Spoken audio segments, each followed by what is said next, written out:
either live by the gun or you die by the sword.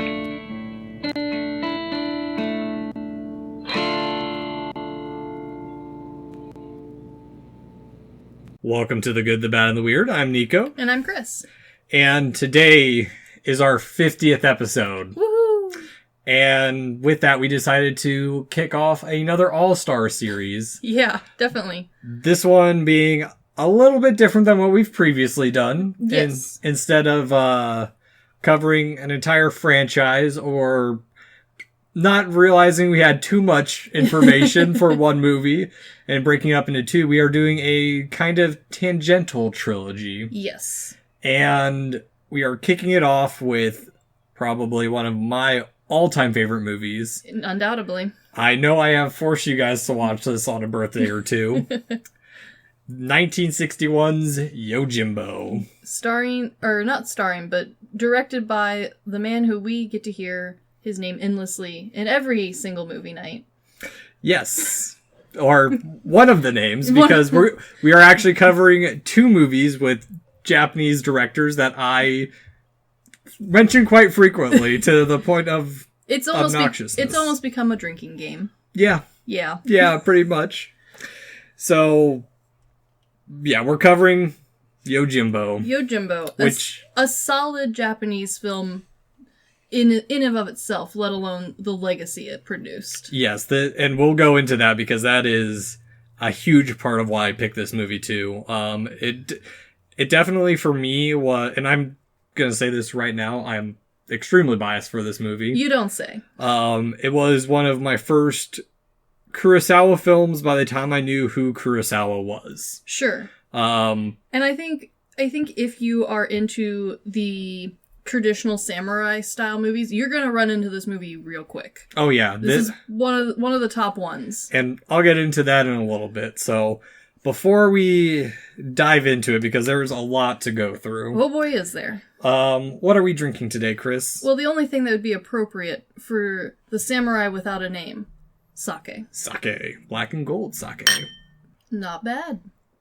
Yeah, I haven't had this one in years, and it's solid. Yeah, it's a good one. It's a good one. Did almost buy this expensive one, but decided not to. So, Yojimbo. Yes. It is a 1961 Chambara movie, or better known as a samurai film in the West. Yes. And it is about a samurai who walks into a town torn apart by two rival gangs, and then proceeds to interfere. Boy, this sounds familiar, Nico. We'll get into that later down, yes, towards the end of the episode. So, like I mentioned, it was directed by Akira Kurosawa, but it was also written, he co-wrote it along with Ryuzo Kikushima. Sure. I do apologize if I butcher any names. We try. A lot of these are somewhat familiar to us, but boy, some of these, yeah. We'll get close, I hope. Yes. And so it is Kurosawa's 21st movie. Yep. Which alcohol is appropriate for this one. And they actually do drink it in the movie. It's the only thing we see drunketed. And Kurosawa has stated that 1942's The Glass Key was a major source of inspiration for the plot. Sure. Which I keep hearing that movie mentioned a lot, and I have yet to see it. We'll get to it. Yeah. And so the film stars two major Japanese actors, Toshiro Mifune. Oh my gosh, he's in everything that I watch. Yes. And Tatsuya Nakadai. Also in everything I see.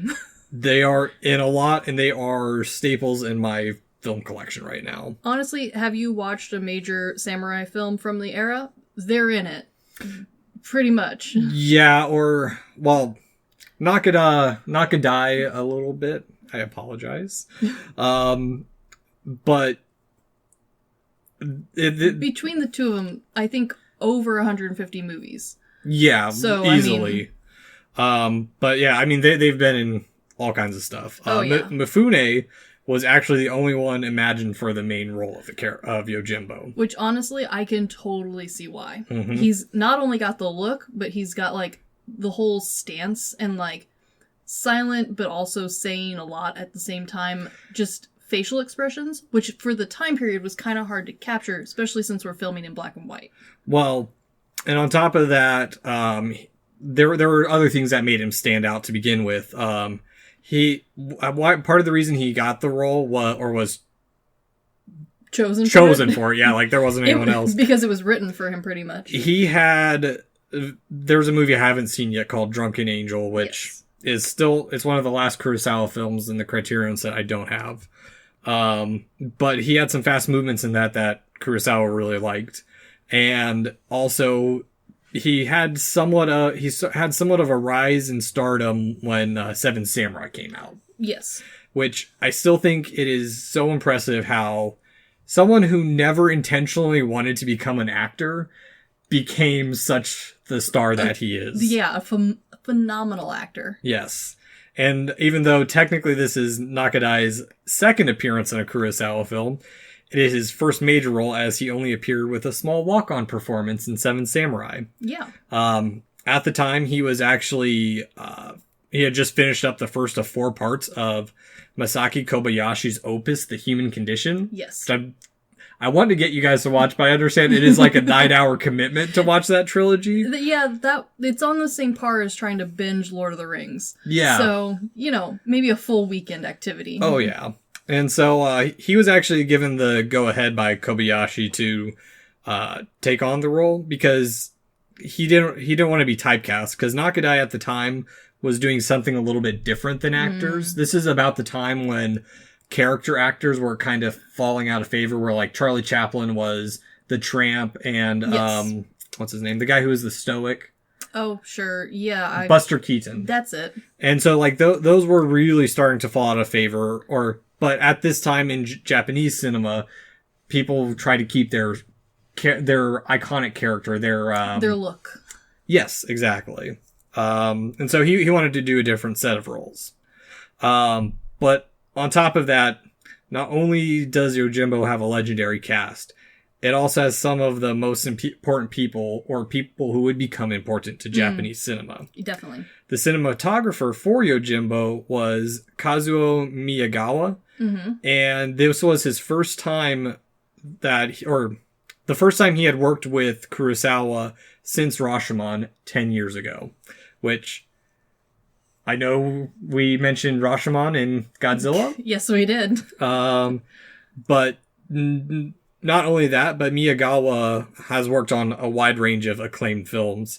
I'm only going to reference the one that I've actually seen. Okay. Ugetsu, Sancho the Bailiff, Streets of Shame, and 6 other Zatoichi films, including Zatoichi Meets Yojimbo. Which... solid. And a Lone Wolf and Cub movie. Oh, yeah. Yeah. So he's been in a lot of my repertoire of Japanese cinema. Definitely. But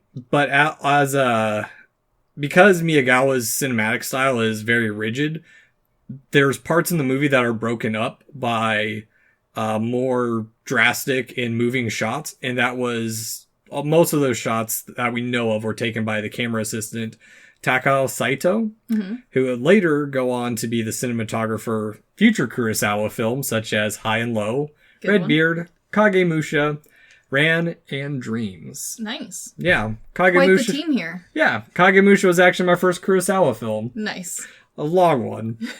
But also, the focus puller for the telephoto lens, because the telephoto lens was very new at the time. Oh, yeah. Was Daisuke Kimura, who would later become one of Japanese leading cameraman.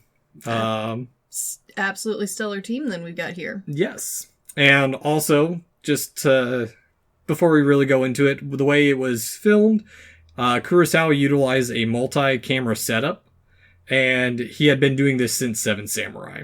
Yes, and you can definitely, especially if you've seen Seven Samurai, like, there's definitely a couple of shots and elements where you're like, I'm getting the vibes. I'm getting those classic samurai movie feels from like how the camera's set up, how things are squared off on the screen. Definitely helped create that style of, I don't want to say style of shooting because that's leaning towards a different definition, I think, but there's like a visual cue, which we'll talk about later because it translates over to spaghetti westerns later, where because of how people are standing, because of where things are foreground versus background, and where action is happening, like, they helped create that look, which now is such an important look that honestly it gets translated over to other things in almost a parody style. Yeah.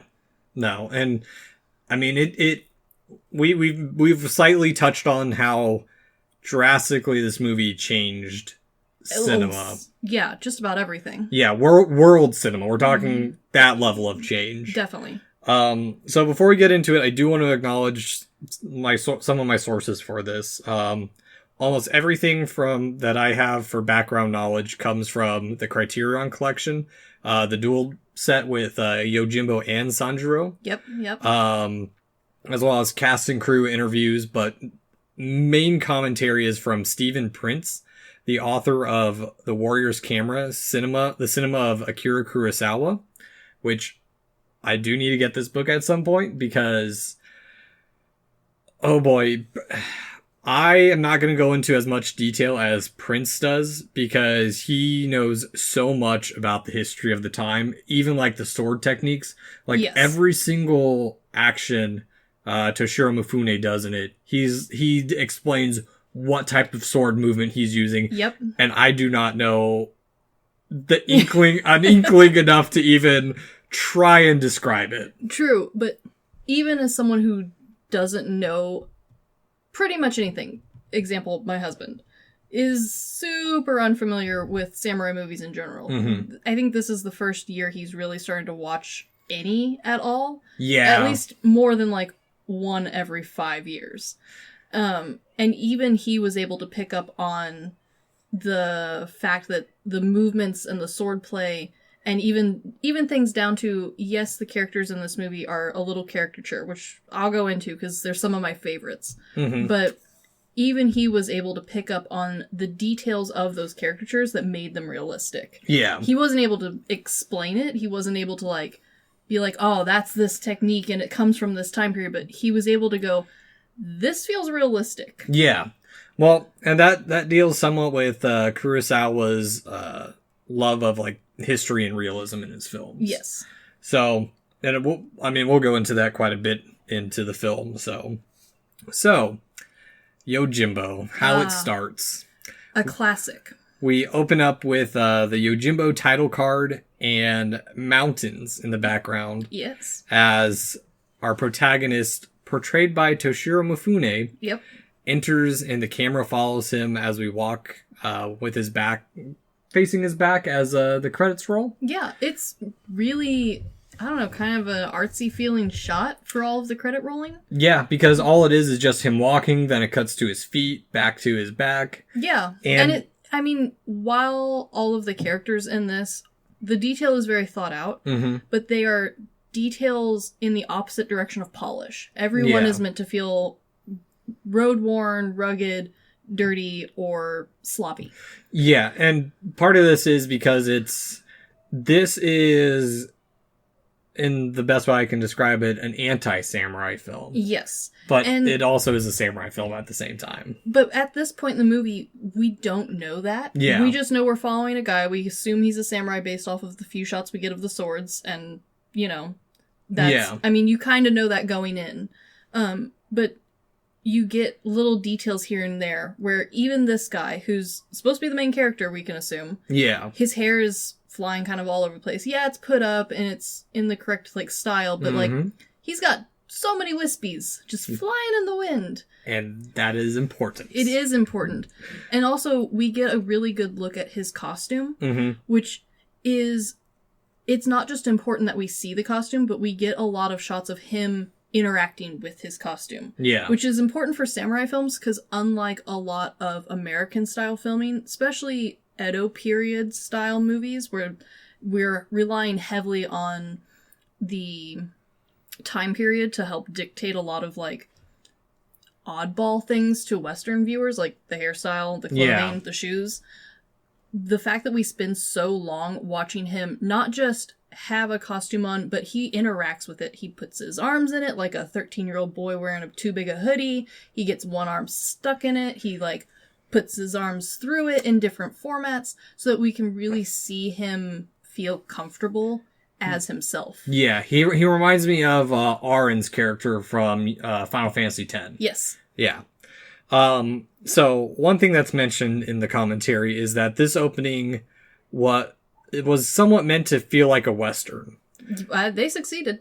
Partly because Kurosawa was actually heavily inspired by American Westerns. I believe John Ford was his favorite director. Yeah, and you can see it, but also, like, it feels full circle. Yeah. Well, yeah, and I mean, even like his at the time, his love for Western cinema and its influence was somewhat criticized, but that's for whenever we do a spotlight series on him, which that is a whole other rabbit hole. But for me, I think that's why this movie has an initial radiance and commonality with American and European cinema, and why this one did so well in comparison to like Rashomon. Oh, sure. Also, different political climates and importing of goods, but for the most part, just watching the movie itself, it feels familiar enough to us, even with the little elements that don't fit in a traditional Western. Yeah, oh, for sure. Yeah. As well, just a little side note for the original score for the film. Oh, I was hoping you'd bring this up. The music for this movie, so good! Well, the idea originally was developed from a documentary about, a portion of a documentary from a bulldozer clearing away snow for the Kurobe Dam. Yes, but the music in this movie, from the get-go, it brings about that Western sense that we've all gotten used to. And once we get to an American Western, I'm going to have a huge spiel about American Western music and sounds, because there's one man to thank for that. But the fact that with using traditional Japanese instruments, toning styles, and rhythms, they were still able to create that kind of jaunty jingle sound is really impressive. And on top of that, the music for this, it matches the movie, but it does so in a clashing way. Because it stands out. Yeah. It's not the music isn't meant to disappear or lure you into the world like things like Lord of the Rings does, where you kind of like get lost in the soundtrack and the scenery and the whole panoramic shot. This one, the music is almost speaking to you throughout the movie as if it's a dialogue of itself. Yeah, and I actually learned a term from another commentary for something completely unrelated to this episode. They do a lot of what's called Mickey Mousing. Yes. Where the music reacts to the characters' motions in kind of a comedic manner. Yeah. It's based off of the old Rubber Time cartoons where like a slide whistle was used to indicate like stretchy leg movements, or a cymbal slash would be the sound of something crashing into things back before we really had sound in TV and movies. Yeah. And it was so powerful then, it definitely continues to work now. And the way that this movie manages to incorporate that in with the whole piece as opposed to giving sound effects really adds to the sense that like you could almost make the argument that the music for this is the thoughts of the samurai, our main character. And I can get into that in a little bit as well. But I'm glad you'll appreciate the music, because I remember when I was first getting to know you guys and I made you all watch this. Your husband was not super thrilled about watching a black and white samurai film, and then the music started, and that's what got him in. Yeah. And so I'm glad you brought up the little twitching of his shoulders, because it's mentioned that before we even get to know his character, that it's described as he has fleas. Yes. Because he's a dirty man. Yeah, he reminds me of like a stray dog. Yeah. Like janking down the road. That's actually a good point, and I'll get into that a little bit later. And so as the credits have rolled, our main protagonist comes to a crossroad and tosses a branch in the air to let him decide his path. A real smart way to get around. I wish I had that kind of freedom. Just to be like a wandering vagabond. It would be awesome, but I do wonder, like, how often does this man eat? Well, the answer we find out is not very often. Very infrequently. And so from Prince's commentary, he does a lot of explanation of like the number of factors, including the road system itself, of what about the time frame this movie takes place. And so he believes Yojimbo is set in the 1860s during the Tokugawa shogunate. Yeah. And it's the second of Kurosawa's films ever to do so. Mm-hmm. Another small note. This is around the time that the Bushido Code was actually written. But to be fair, the Edo era lasted between 1603 and 1868. So we're still... It was a long period. Yeah. And one thing of note is that Japan is on the cusp of modernization. Just to give a little more historical context, because yes, and I'm a nerd. The first diplomatic relations between Japan and the United States was signed in 1854. Mm-hmm. And also a little bit more context for our American audience. The Last Samurai is set in the 1870s. There you go. So it's a rough time frame. The Last Samurai is after modern, or is at the very end of modernization. This is at the very beginning of it. Yes. Which, part of the reason why I think samurai films, and specifically Yojimbo, do translate really nicely to not just American audiences, but worldwide audiences, is partially this time period. Mm-hmm. Because it's old, it's foreign, but it's not too old or too foreign. No. It's just enough that an audience, you don't have to understand the clothes, you don't have to understand the weird hairstyles, you don't have to understand the codes that people are living by, but they're similar enough to ones in your own past that you can get what's going on. They're close. It's close enough to where we understand Japanese history starting according to the Westerners. This is just after their isolation. Yes. And so it's also kind of maintained that level of like almost period drama-esque, where like it doesn't need to be 100% historical accurate for you to get that almost like fantasy vibe where you can insert whatever style of character you want into the scenario and it works for you, because it's not necessarily about the time period. It's about the like situation, and that's part of the brilliance of Yojimbo is like, yes, the time period helps, but it's not necessary. Yes and no, because I'll actually get into that in a little bit in the legacy. Sure. Because there's a lot that doesn't work if it's in a different time era. True. But it's one of those things where the exact translation might not work. Yeah. But the concept in the audience's head will forever work. And that's what's important here. Yep. And so as we continue to follow our protagonist, he encounters a father and son who are fighting about the son leaving. Yes. Which, again, according to Prince, because I don't know a whole lot about Japanese history at this time, was actually quite common and also illegal.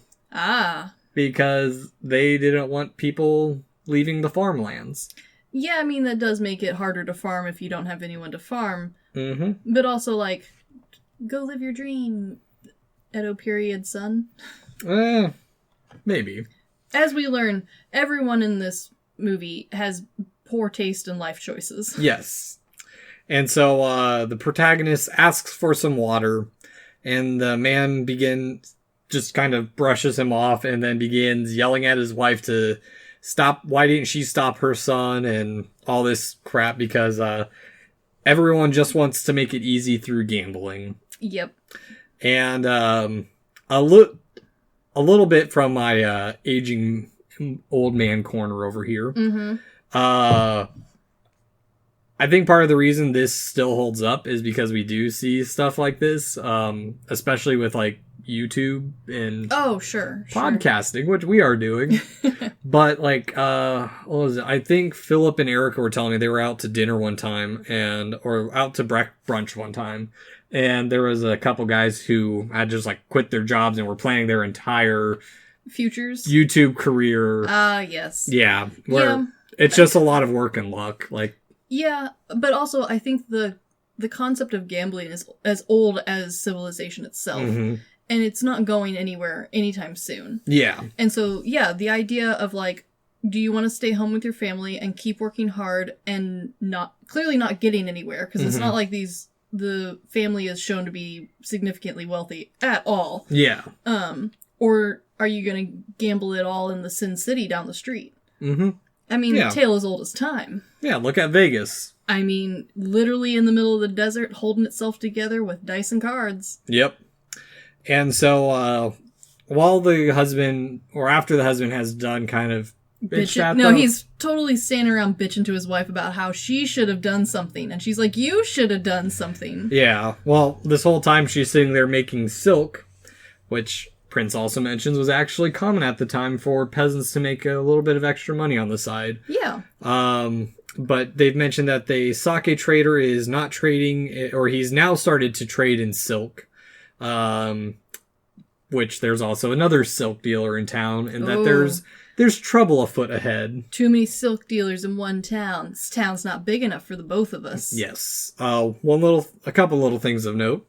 The sake trader was actually originally written as a rice storehouse, but production that makes the later scene much funnier. Yes, it makes the movie better, honestly.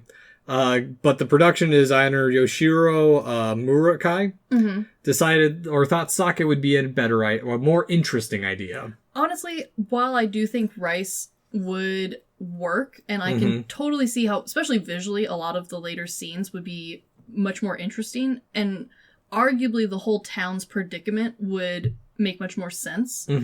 I think the blatant upfront, like, pairing of gambling and drinking really connects a little bit stronger. Well, and also at the time there's a little bit of history, and I might be slightly off on it.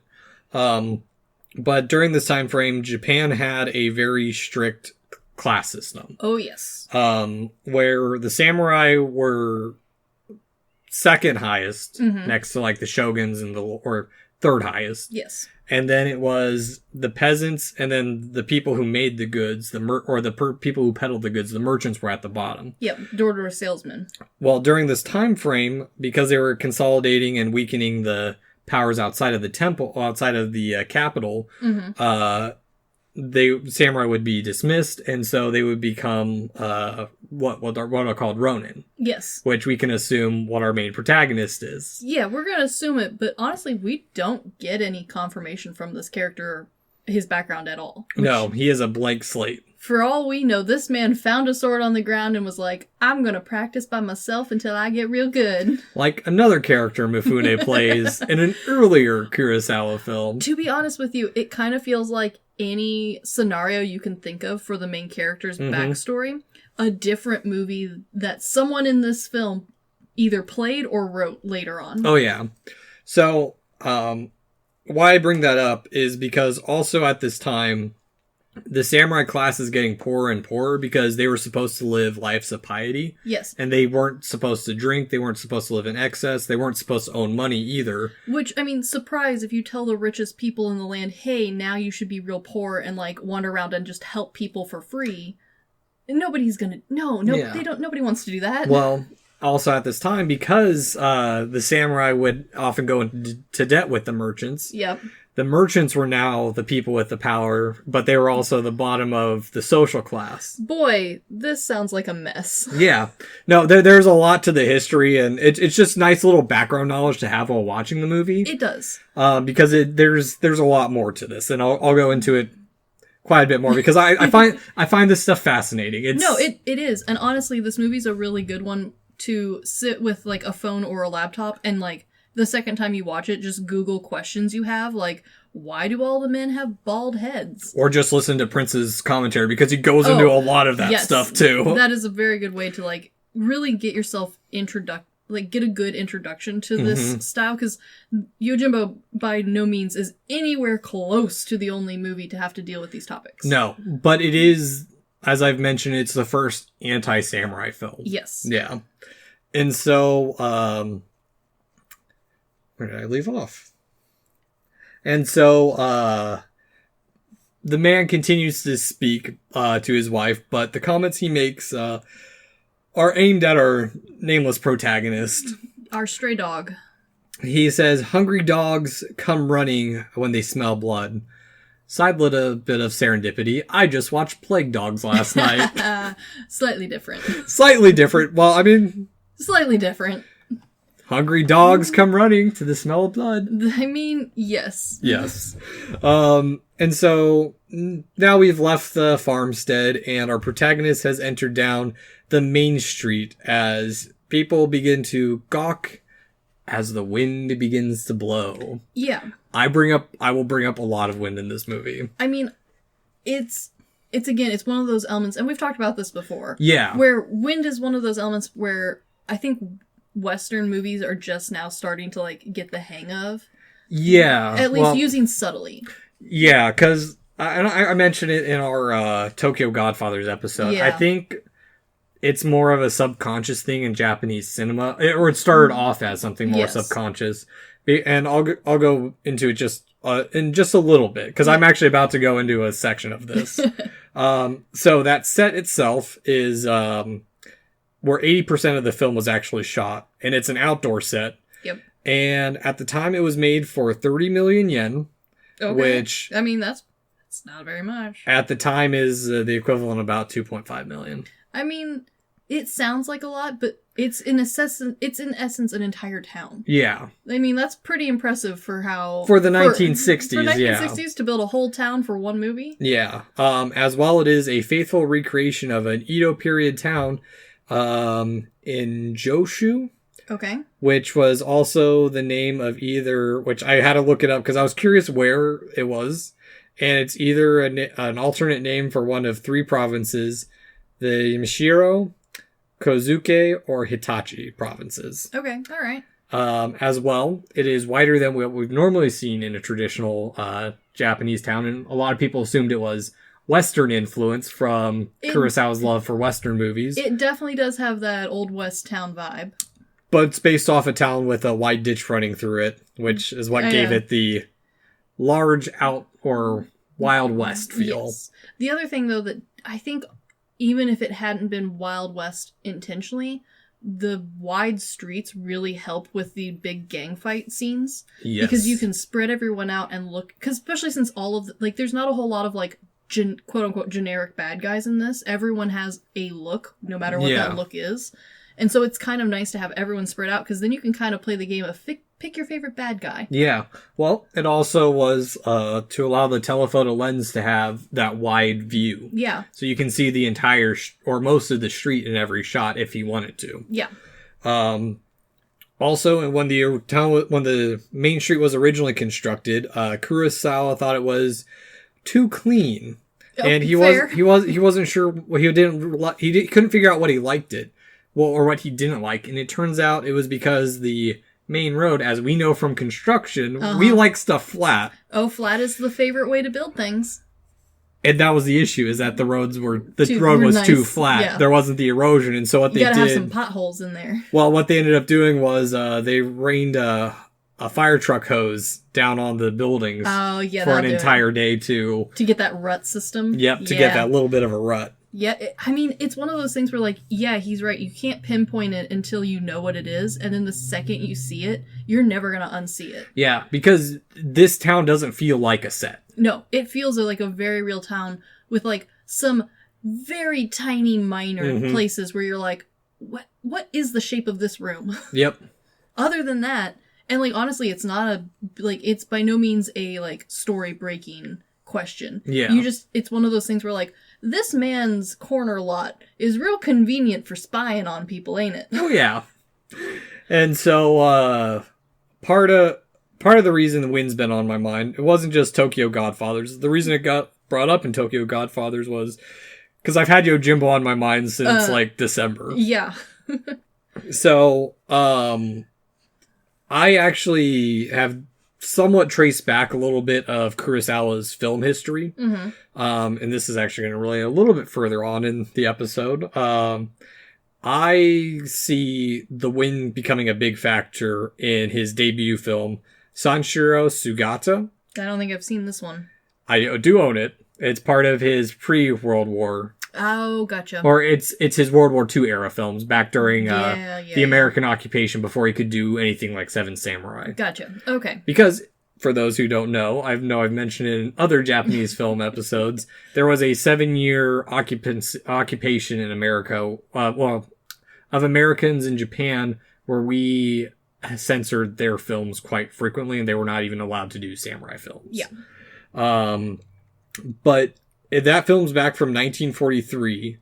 Though I haven't had a chance to rewatch it, but from what I remember, the thing that sticks out to me the most is at the climax of the film, where there's these 2 judo practitioners that are fighting to the death in this field of tall grass. Okay, sounds like my type of movie. The wind is just whipping up. Oh, and it sounds perfect. It is beautifully done. Actually, now I need to go watch this. By the way, that movie is somewhat interesting too, because it's considered I think it's the first movie to have a part 1 it has a part 1, but there's a sequel, and it's specifically called part 2. Oh, so not even we had to break this up. It was like part 1 is this movie, part 2 is this other movie. Yeah, it's like in everyone tries to attribute Godfather to being the first part 1, part 2. Oh, yeah, okay. Yeah, so that's where that traces back a little bit for me. Okay. I'd have to do some more digging too, but that was the first time I remember seeing that. But the wind in Yojimbo is actually created using a 200 horsepower fan that were remodeled from airplane propellers, and the sound was created using huge ventilators in their indoor studios. I was gonna say, I feel like this was heckin' loud. Yeah, no, it was loud and it was windy. Because when we say, wind, this movie is not a gentle Pocahontas breeze whips his hair. It's like a tornado walks through and, moves everyone and all their clothes. Mm-hmm.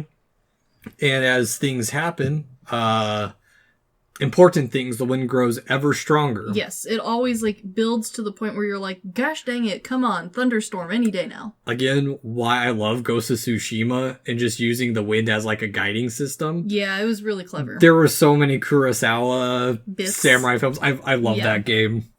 Not a shocker there, but... and so, as he's walking into town, we see a dog with a human hand in its mouth. Which, granted, for the time period, this would have been a pretty, shocking scene, yeah. Because it's, granted, from today's standpoint, especially with the number of zombie movies that have been popular. Yeah. This is a very, this is a fake-ass hand. But, to their props, they went ahead and bothered to model the gore part of the deceased hand. Because we've seen this before where they'll give a dog or they'll put a hand or a foot down, but it's always plastic foot, decapitated part down or away from the camera. There's never any extra blood around it. This one's fairly gruesome for a decapitated hand. Well, I'll get into that in a little bit too, because Akira Kurosawa, Yojimbo is quite important to the history of violence in movies and sound effects. Yeah, and it is one of those weird things because this scene does start the audience under the assumption that this is going to be a fairly gory movie. Mm-hmm. And I don't know, it fluctuates pretty heavily between being gory and being almost PG. Yeah.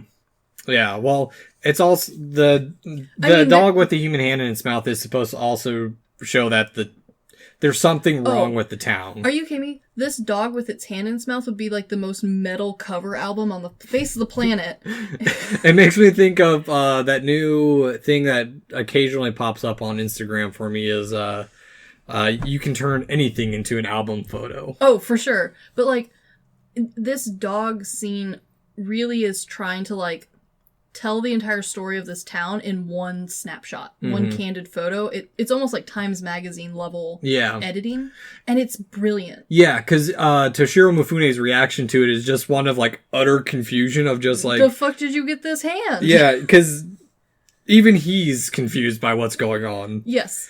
And so about that hand a little bit,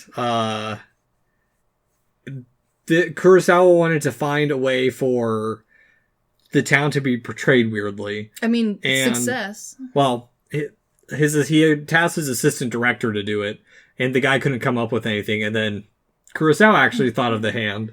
I mean, yeah, because, it really does portray this whole town in an instant. without us having any background of literally any of the people here. Yeah. We barely know the, like, circumstances of this town. Well, I'll get into that in a second, but the hand itself was commissioned by the prop master Koichi Tamamura, who worked as property master for 8 of Kurosawa's films. Solid. But the hand was there were a pair of the hands. They were made by... Of course, there's always 2.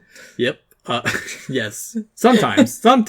Most of the time. We're actually made by Fuminori Ohashi, who actually makes a small appearance later in the movie. Oh, gets a guest star. Yeah.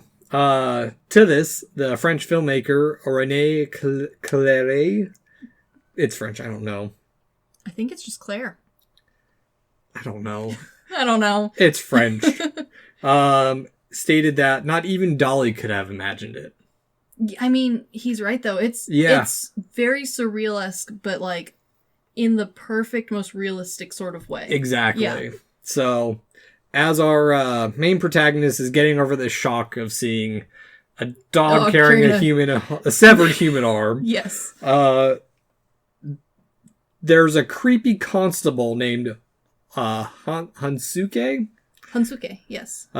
Who is looking to make a commission by pestering him. This man, and like when we say creepy, we mean like he literally slinks out of his door and like weasels his way across an empty street. Yes. Like someone's gonna snipe him from the roof. Yes. And so he begins to spill his guts about the town. He tells him all his thoughts and feelings. We learn that Seibe Manome runs the brothel. Yep.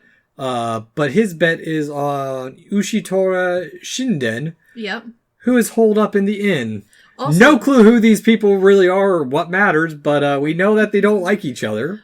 And if you're like us and you like the detail, I highly recommend spending some time looking up, because the characters bother to explain the names, because especially in, I think, this time period, it was very popular to have like names based off of the characters that then like represented you in some way. So your name might say a name, but like it also means, example, like flowing river or something like that. And so this character briefly goes through all of that with all of these people, and they're all so stereotypical. It's almost funny. Yeah. Like, the one I remember most clearly is Yoshitora. It's a squishing together of the 2 signs that he was supposed to be born under. Like, his mom started labor in the sign of one animal and then moved to the other one, and they're like, so we squished his name together and he's the worst of them both. And you're like, geez. Yeah. Well, I think that there's more importance put on names from my understanding from media, because it's a constant topic of like whenever someone introduces themselves. Oh, they especially say, like the slice of life animes where they're like, this is my name, this is how you write it, and this is what it means, and you can call me this, and it's a full thing, which we don't really have a translation really here. We more so focus on our last names. And like, granted, I think it's definitely becoming more popular to have like a first name that means something. Yeah. Not just like ancestrally or, you know, historical name that meant something like Joshua or one of the biblical names with like meaning behind it, but having like a more modern name that like they've redefined it. Yeah. It's becoming more popular. Like mine, one who collects eggs especially for profit. Yes, like yours. It's kind of starting to be more popular here, but it's not to the like, it's not even close to the level of like just full historical importance that I think they have there, which is something I find really interesting, because I do think it adds a layer to this movie that I think a lot of Western audiences are going to miss a little bit. Yeah, just a little bit. So, our nameless man, by the way, we've heard 2 names before we've even heard really anything from our main character. Yes. He proceeds to go to the inn and is surrounded by men. And as he begins to square them up as they're surrounding him, I love how the scene is shot. Oh, it's so great. Because there is a giant guy who comes out. This man is huge. Well, I'll give you some perspective in a minute. He is, Micah height. Oh. He's an int. He's 6'8". He is pretty tall. Pretty tall, especially for everyone else in this movie, especially those who stand next to him, are purposefully a little bit shorter to give him even more of like a height difference. Because if I remember right, I think Mifune was tall for that era. He was.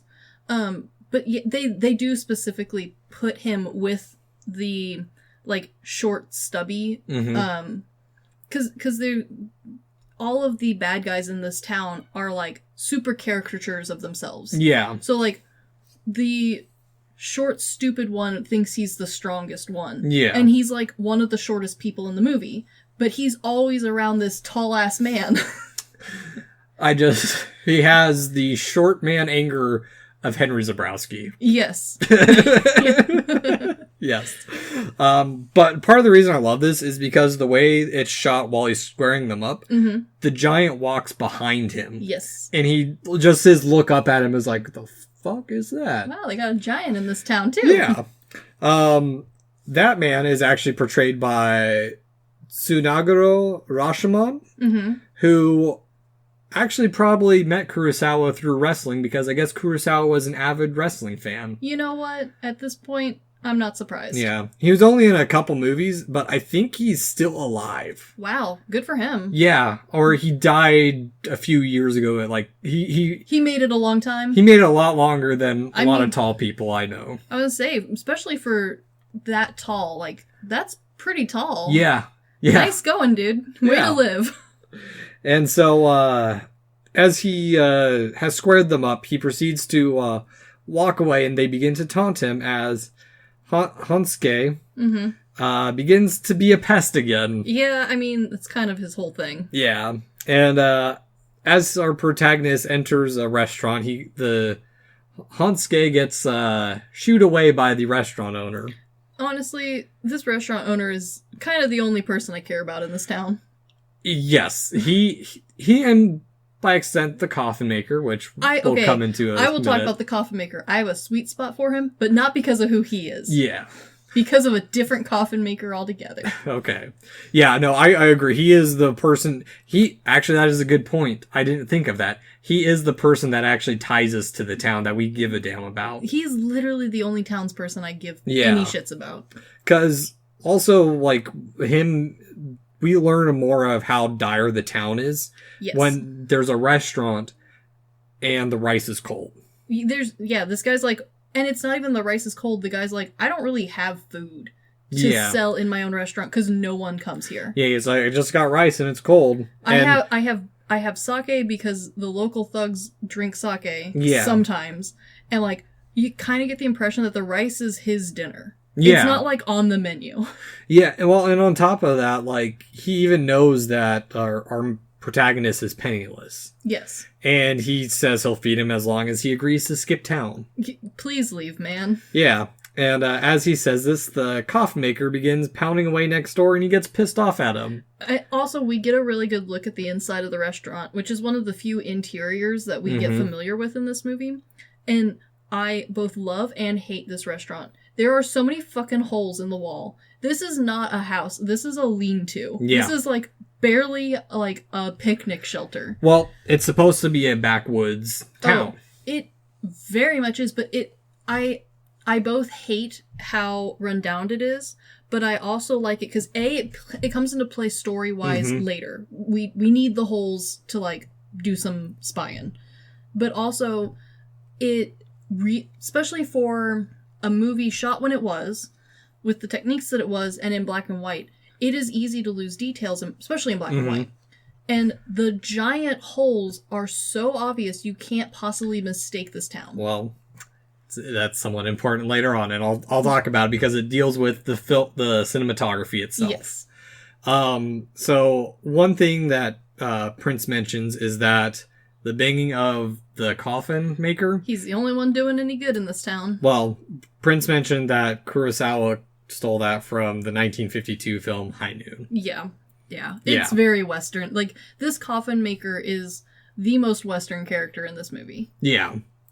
And so, as he gets pissed off, he also begins to explain more about the town politics and why he can't stand he can stand one gambling hall. Yes. But now that there's been a split in the gang, there's two. Can't have two gang lords. One is plenty. Yes. Which, of note, this is around the time of the beginnings of what we know as the Yakuza. Yes. And for those who are unfamiliar, the Yakuza are members of an organized crime syndicate that originated in Japan. Similar to Mafia, but not quite. Different origins. Yeah, a bit more business-oriented rather than... Family. Yeah, exactly. Yeah. And so their name, I actually learned from Prince's commentary, stems from the worst hand of 8, 9, and 3 in a card game called Oichi Kabu. Okay. Yeah. And the Yakuza actually stem from gamblers known as the Bakuto and peddlers, or Tekiya, who primarily peddled illicit stolen goods or shoddy goods. Oh, real uptown folk. Yeah, with some Ronin thrown in there on top of it. For muscle. Yeah. And so we learned that the big rift in the town came from when Sebe, the brothel owner, was going to give his territory to his son, while his right-hand man, Ushitora, would not stand for it. And now they are buying thugs instead of silk. Yeah. Tying back into the very beginning of the movie. Yes. With the peasants making silk. And now enters the boar-like dipshit. Oh, bless this boar-like dipshit. Who asks the coffin maker how business is going as he is back with reinforcements. Because the running gag in this movie is that the coffin maker's the only guy in town making any money. Yeah. Because for some reason, the gangsters are burying each other. Burying their own. Yes. But full on buying coffins and caskets Old West style. Yeah. To bury out in the back. Exactly. Yeah. And I love this part because we're immediately introduced to how stupid this guy is. Oh my gosh. His stupidity is a thing of legend. Yes. Holy shit. Because he tells him that he gets pissed off because he's like, I sold 2 coffins to your side yesterday. Yeah. And he's like, but I sold 3 to the other side. And he's doing math on both hands. Yes. He has to hold up fingers to figure out if that's good or bad. Exactly. Yeah. Oh boy. Oh yeah. Boy. And so I'm glad you brought up why you dislike this this restaurant. Because through this, we are actually seeing snips of the town through the shutters. Yes. Which, it works. It's one of those things where, if you're trying to feel that realism, it would bother the absolute shit out of you that this guy wouldn't even put, mud over the holes. But for this style of Western film, it almost gives the sense of those shuttered doors in a saloon. Well, it actually comes from an old style of Japanese printmaking, where there are scenes within a scene. Yes. And they act as framing. Yes. It definitely does have the desired effect. Yeah. Yeah. There's no doubt about that. Yep. It's one of those things where, it works in this movie. I don't think it could be reproduced in this exact same way. They'd have to find a new medium to, have the same effect. Well, I'll get into that in a little bit because there are parts of... I've come across movies recently where I've seen similar effects, and I really appreciate it for that. But I'll get into that a little bit later on because there's particular scenes that I want to talk about. Yeah, that the framing is important. And so now we learn even more about the town. That Tazemon, the silk trader, and the mayor has sided with the brothel owner, while Tokemon, the sake brewer, has sided with Ushitora. And real quick, there is one line in here that my dear husband completely missed, and thus the ending of the movie made no sense to him. What's that? The mayor spends all his day breeding his prayer drum. Breeding his prayer drum? Beating his prayer drum. I mean, is that what the kids are calling it nowadays? I don't know. I beat my prayer drum every day. But this quick little line... my husband happens to not be watching the screen for. And so, the very end of the movie, he was very confused. Good. Even though this is his second time seeing the movie. Yes. Well, I do like that you brought up the prayer drum because what's also mentioned in the conversation is that Tazemon is a coward. And for me, or he mentioned he won't really do anything. Like, yes. He's supported the one side, but he's not doing shit for it. No, he is just kind of flopping in the wind. And instead of acting, he instead decides to pray for help. Yep. Yes. Active versus passive helping. He is a very passive man. Yes. And so our protagonist is told that the situation is helpless and there's no reason to stay, but he retorts that this is why he should stay, as he can help, but he must drink to think first. Also, like, he says it, but the look that he gives and the way he says it, he says, like, oh, I think I can help, but it's more of like I want to fuck shit up. Yeah. He's like a cat. He is a chaos man. Yeah, exactly. Pure chaos. This is a chaos man who's found a chaos town. And he is here for it. Oh, yeah. And so, Prince actually pointed this out in his commentary, is that this breaks the mold of conventional chambara films, as normally the samurai stay for a good reason. Yes. AKA Seven Samurai. But our protagonist is more there for boredom, out of boredom. He doesn't have anything better to do. Honestly, my husband and I had this argument after we got done watching it. You could make the argument that this is not a morally good man. No. There's times where he does the correct thing, but everything he does is for self-gain and self-interest. And I'll get into that in a little bit towards the end, where after rewatching this movie for like the 6th or 7th time, I have a little bit of different feelings about its classification as a chambara film. Okay, all right. So now our protagonist has headed towards the brothel to ask to be hired as a Yojimbo, or bodyguard. But first he must show his worth to the owners. Yeah, you gotta prove that you can bodyguard. The rival gang, he goes over to the inn and begins taunting the rival gang who begins taunting him back. It is very much your mother is a hamster. Mm-hmm. I had to look up a little bit because one of the guys mentions that he'll be crucified.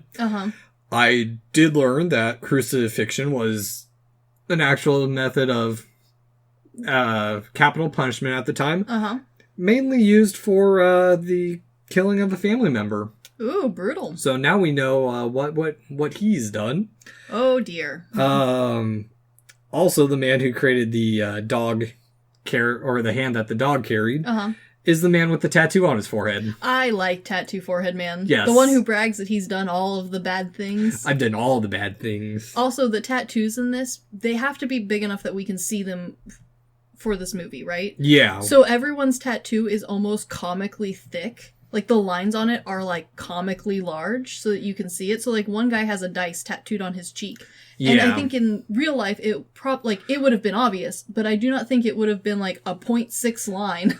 Well, also, I mean, it's different compared to, like, what we normally see as tattoos now. Oh, for sure. Because everyone gets those super fine detailed tattoos now, Oh, for sure. But also, like, the thickness of your line is typically measured by, like, how big your needle is. And then, like, how many you're going across. So if you have multiple needles, you can get a pretty big line. But especially for a face, like, and it's a dice, it's the difference between, like, a normal Sharpie and one of them big-ass Sharpies. Well, and also Japanese tattoos are based off woodblock prints. For sure. The style is. But we can see that, like, there's a slightly more realistic tattoo later, but it takes up his whole back, so we can see it better. We would totally miss this dice tattoo if it was done realistically. Yeah. Well, yeah, and I mean, I've had talks with my brother Christian about tattoos. He's the one who's got the sleeve and everything going. Actually, I don't think you've met him. I don't think so.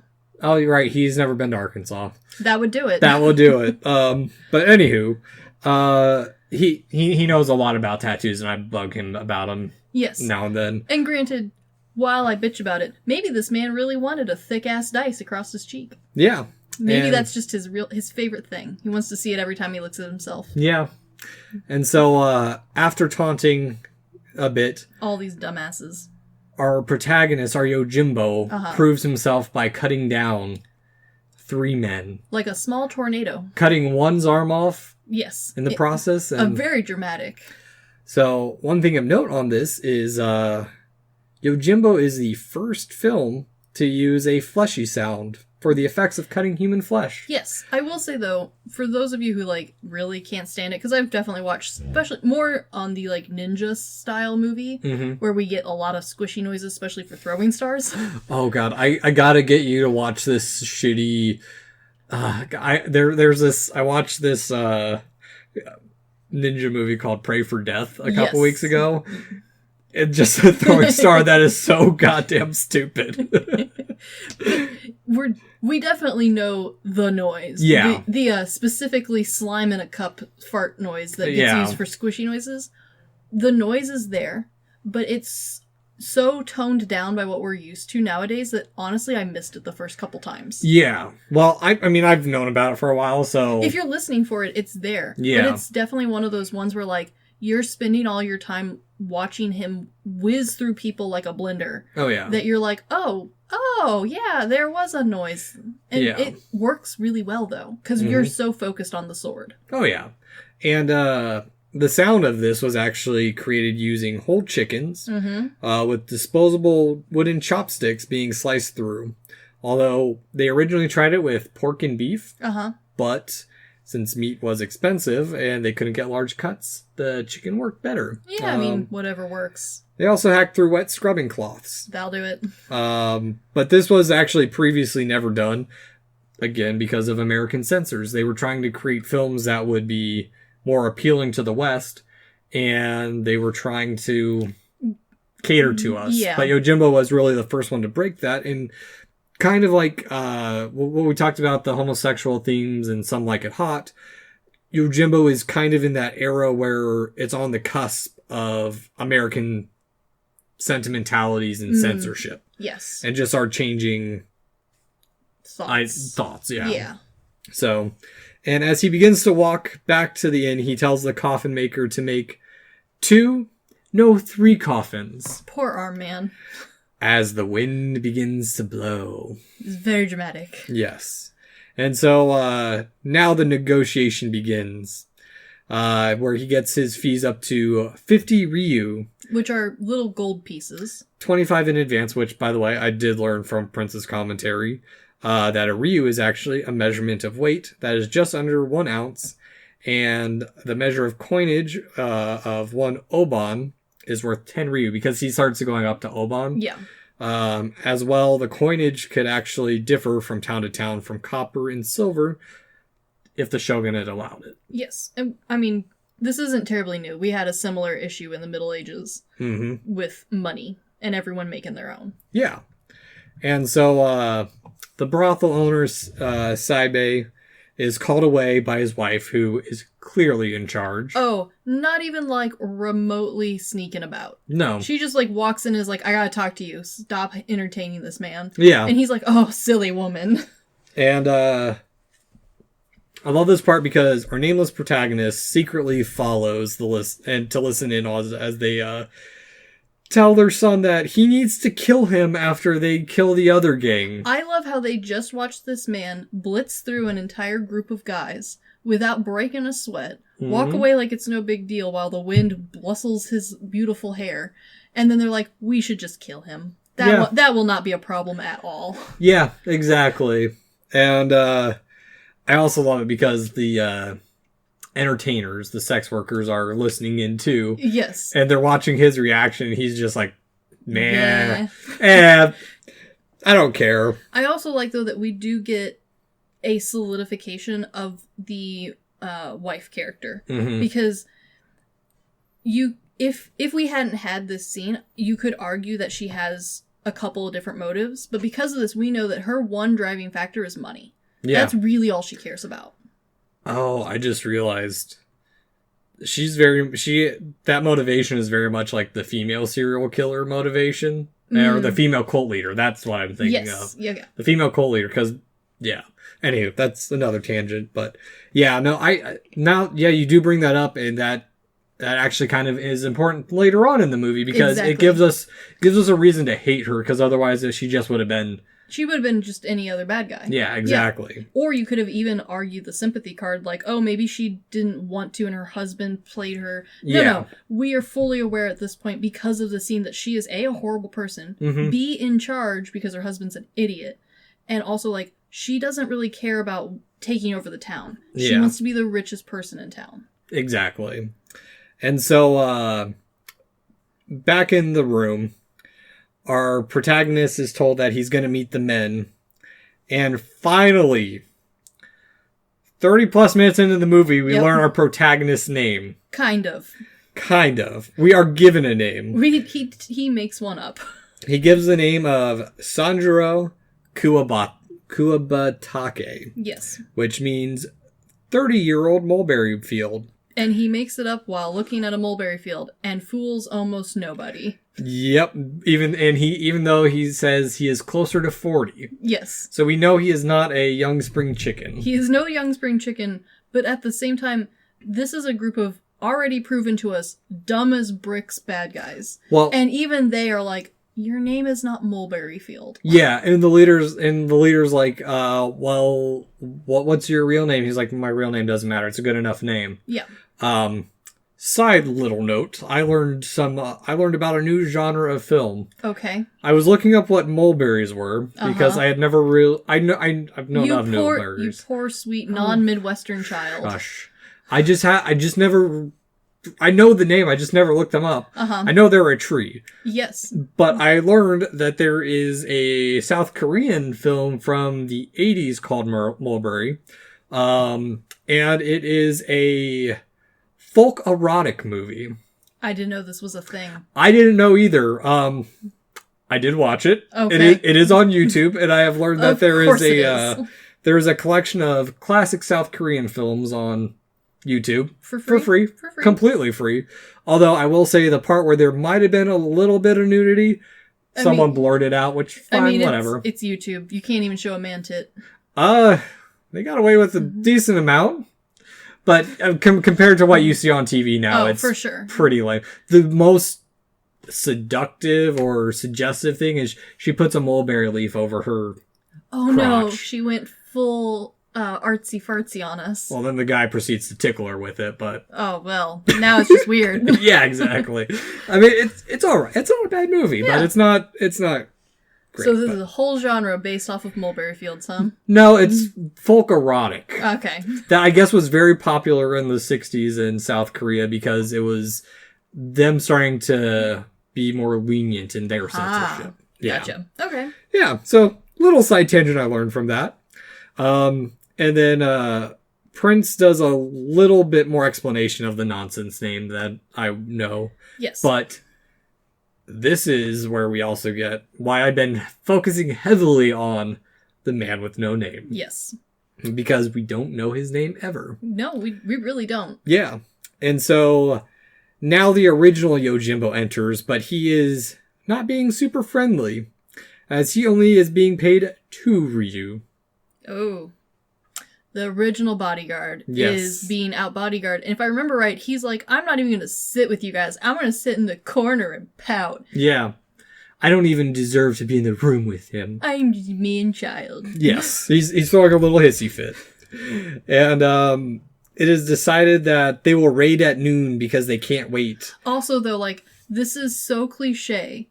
The whole, like, raid at noon in Western movies.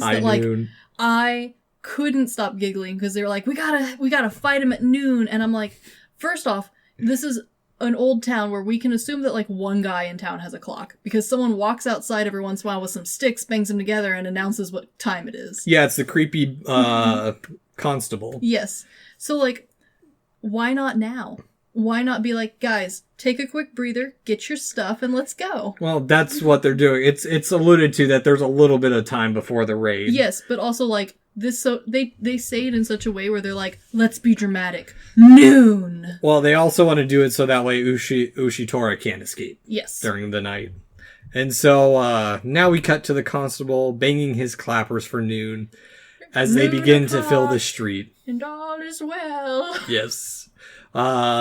Sex workers are corralled so that they cannot escape during the chaos. They put them in a garden shed. This shot was actually taken by Saito, and Kurosawa was highly impressed with. Good for him. Also, this is the first time to really point out that despite this feeling awkward, it's really showing that everything is taking place from our main protagonist Sanjuro's perspective. Yeah. And everything is so well done, and like even just like the teasing shots of like things that are slightly revealed, and then we find out, oh, it's just him watching this stuff unfold. Yes. During this, while everyone's getting ready, Sanjuro witnesses the original Yojimbo sneak away. And not just sneak away, he's like stolen some food and shit, put it in a little knapsack, tied it to his sword over his shoulder like a hobo stick, and is running out of town. A little passing of the torch that is also tongue-in-cheek. It is. The previous Yojimbo is portrayed by Susumu Fujita, who was the main protagonist in Kurosawa's first film, Sanshiro Sugata. Just passing the torch right along. Yep. It's your problem now, dude. To Mifune. Yep. The new Kurosawa star. Yeah, I was thinking of another term, but I can't remember it. Yeah. Whatever. But so now the showdown is meant to begin as the wife strikes flint over Sanjuro. Yeah, okay, this is the one part that I didn't Google because I was in the middle of eating some ice cream. But why? Because I know it's something for good luck. Is it like us with sage and waving that shit around? No, ours is more purifying. It's more...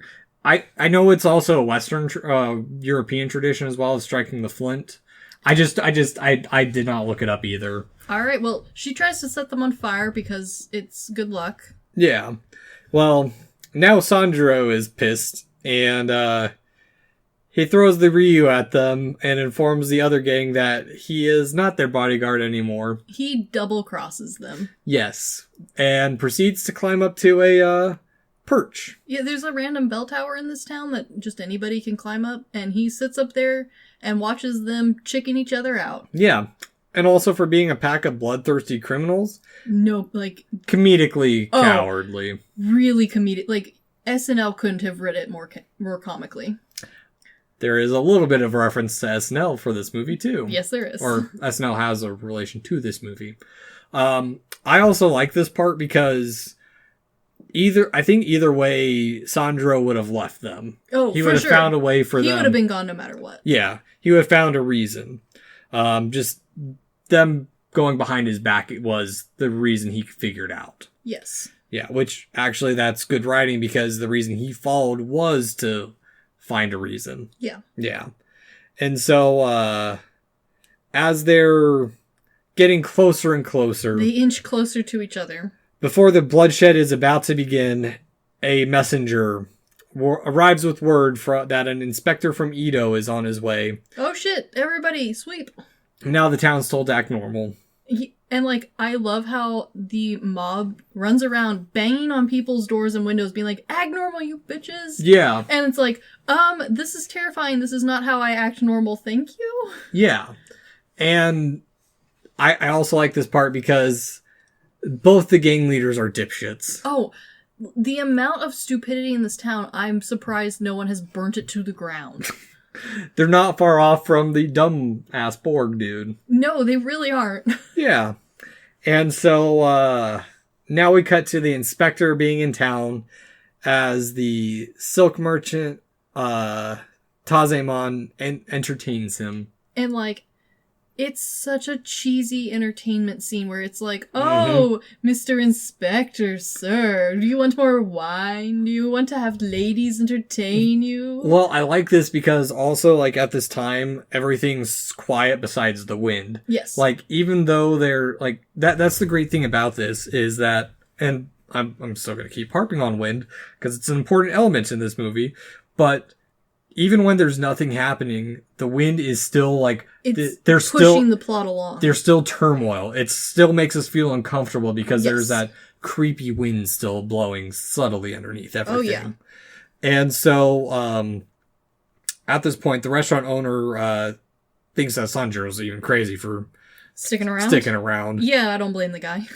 And that Sanjuro just tells him he's waiting to see who comes to him with money. Yeah.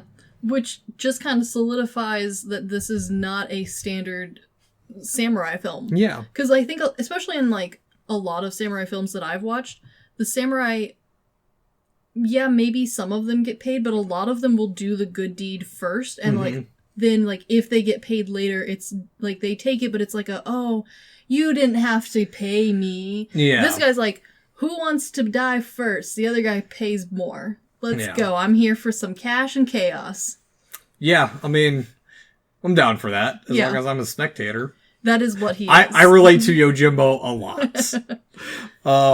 But also why I love this scene, too, is because while we're seeing the mayor up to his stupid antics... Oh, gosh. The way it's portrayed through the frames, we see it through the shutters of the restaurant, and we also see it in the frame of his own house. Yeah. It feels very much Wes Anderson, Persinian framing. Like, it is a play that's being presented to us. And in a way it is, because the mayor's there just...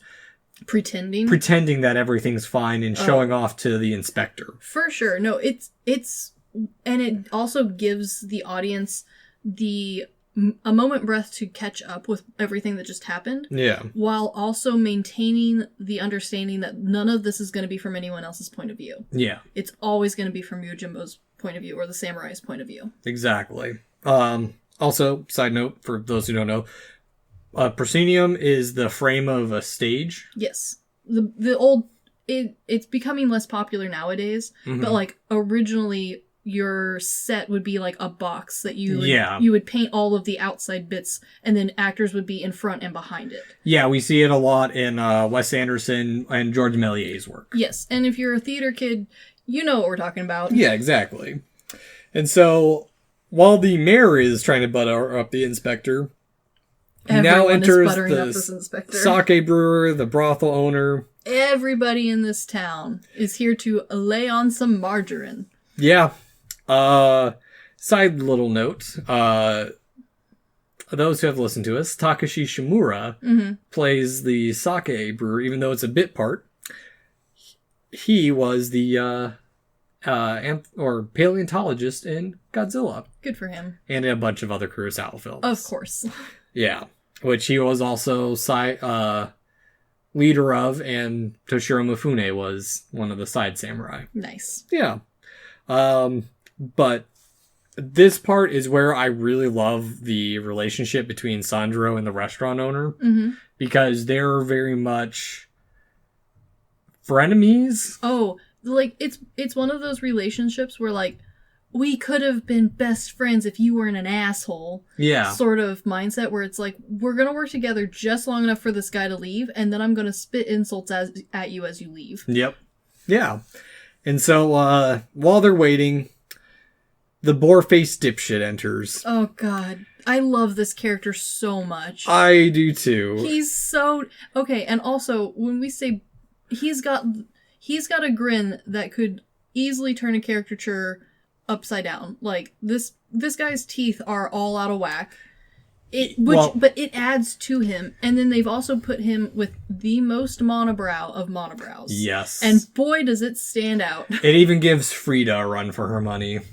Hers was elegant and beautiful. This man's needs some cleaning up. Yes, his is very rough. I also appreciate that, like, most of the guys in this town, the hairstyle of this time period was meant to be something that you had to upkeep almost every day. You were constantly trimming, shaving, waxing, and styling your hair.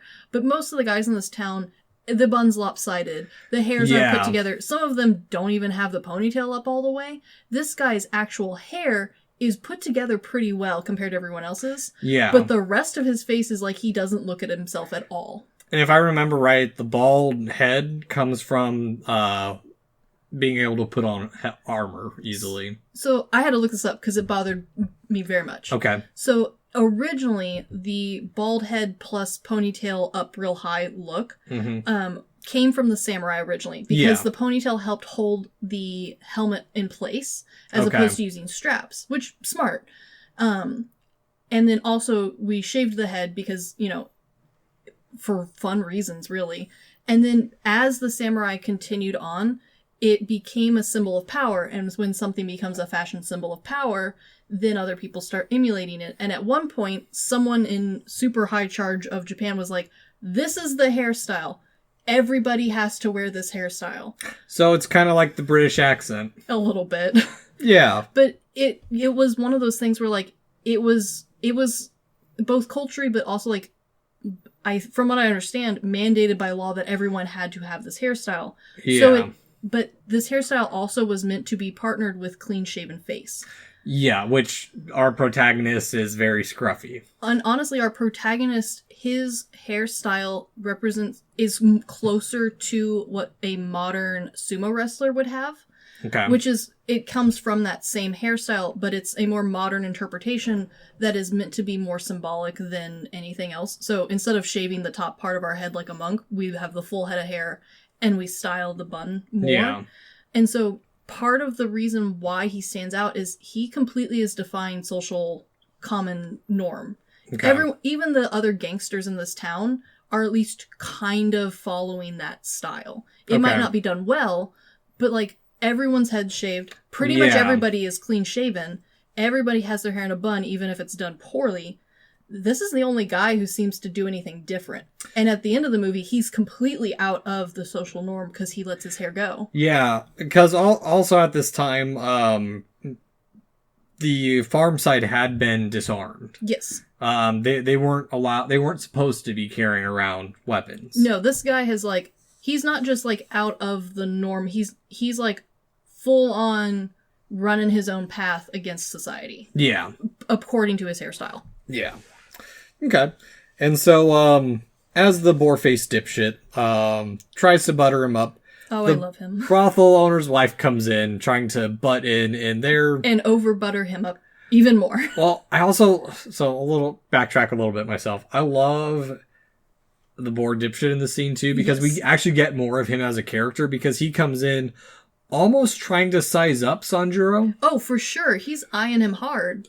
But he's like, hey, I like your cut, G. You look like a tough dude, homie. And Sanjuro's right back at him. He's like, I noticed you're strong too. I also though think that like, I feel like the samurai looks at him and goes, okay, you've said two things. I've got you totally figured out. I'm going to play into you hard. But that's what's great about it is he is buttering back into him until until the brothel owner's wife comes in and cuts in between saying, I'm sorry, we didn't actually mean to say our son should kill you the other day. It was teasing. Don't you know how to take a joke? Yeah.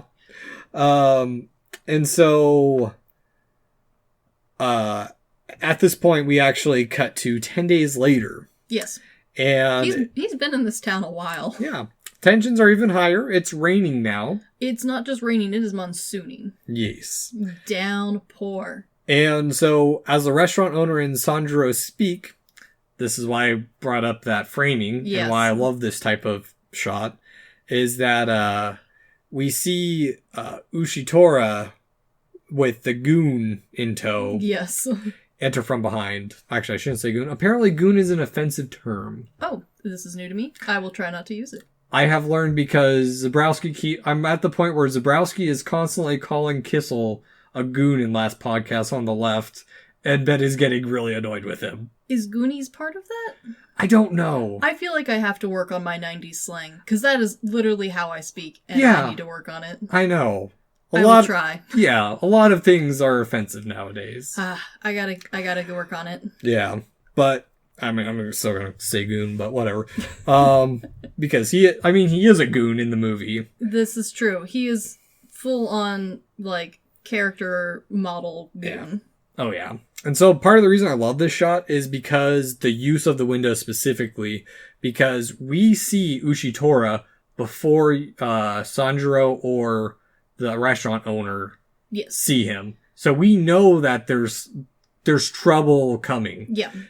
And part of the reason I like it is because right around the time I was rewatching Yojimbo, I rewatched Friday the 13th Part 2, and there is a similar scene where the survivors in the shack, and we see in that corner. Yep.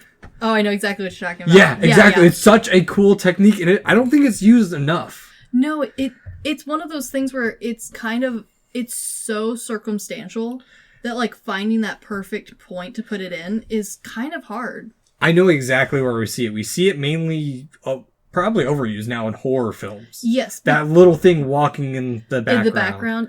Yeah, it's always just enough for the audience to know what's going on, but the character, and it's kind of part of the reason why I think a lot more horror is starting to lean away from it a little bit, because it got to the point where I think a lot of people were like, "You idiot, he's in the room."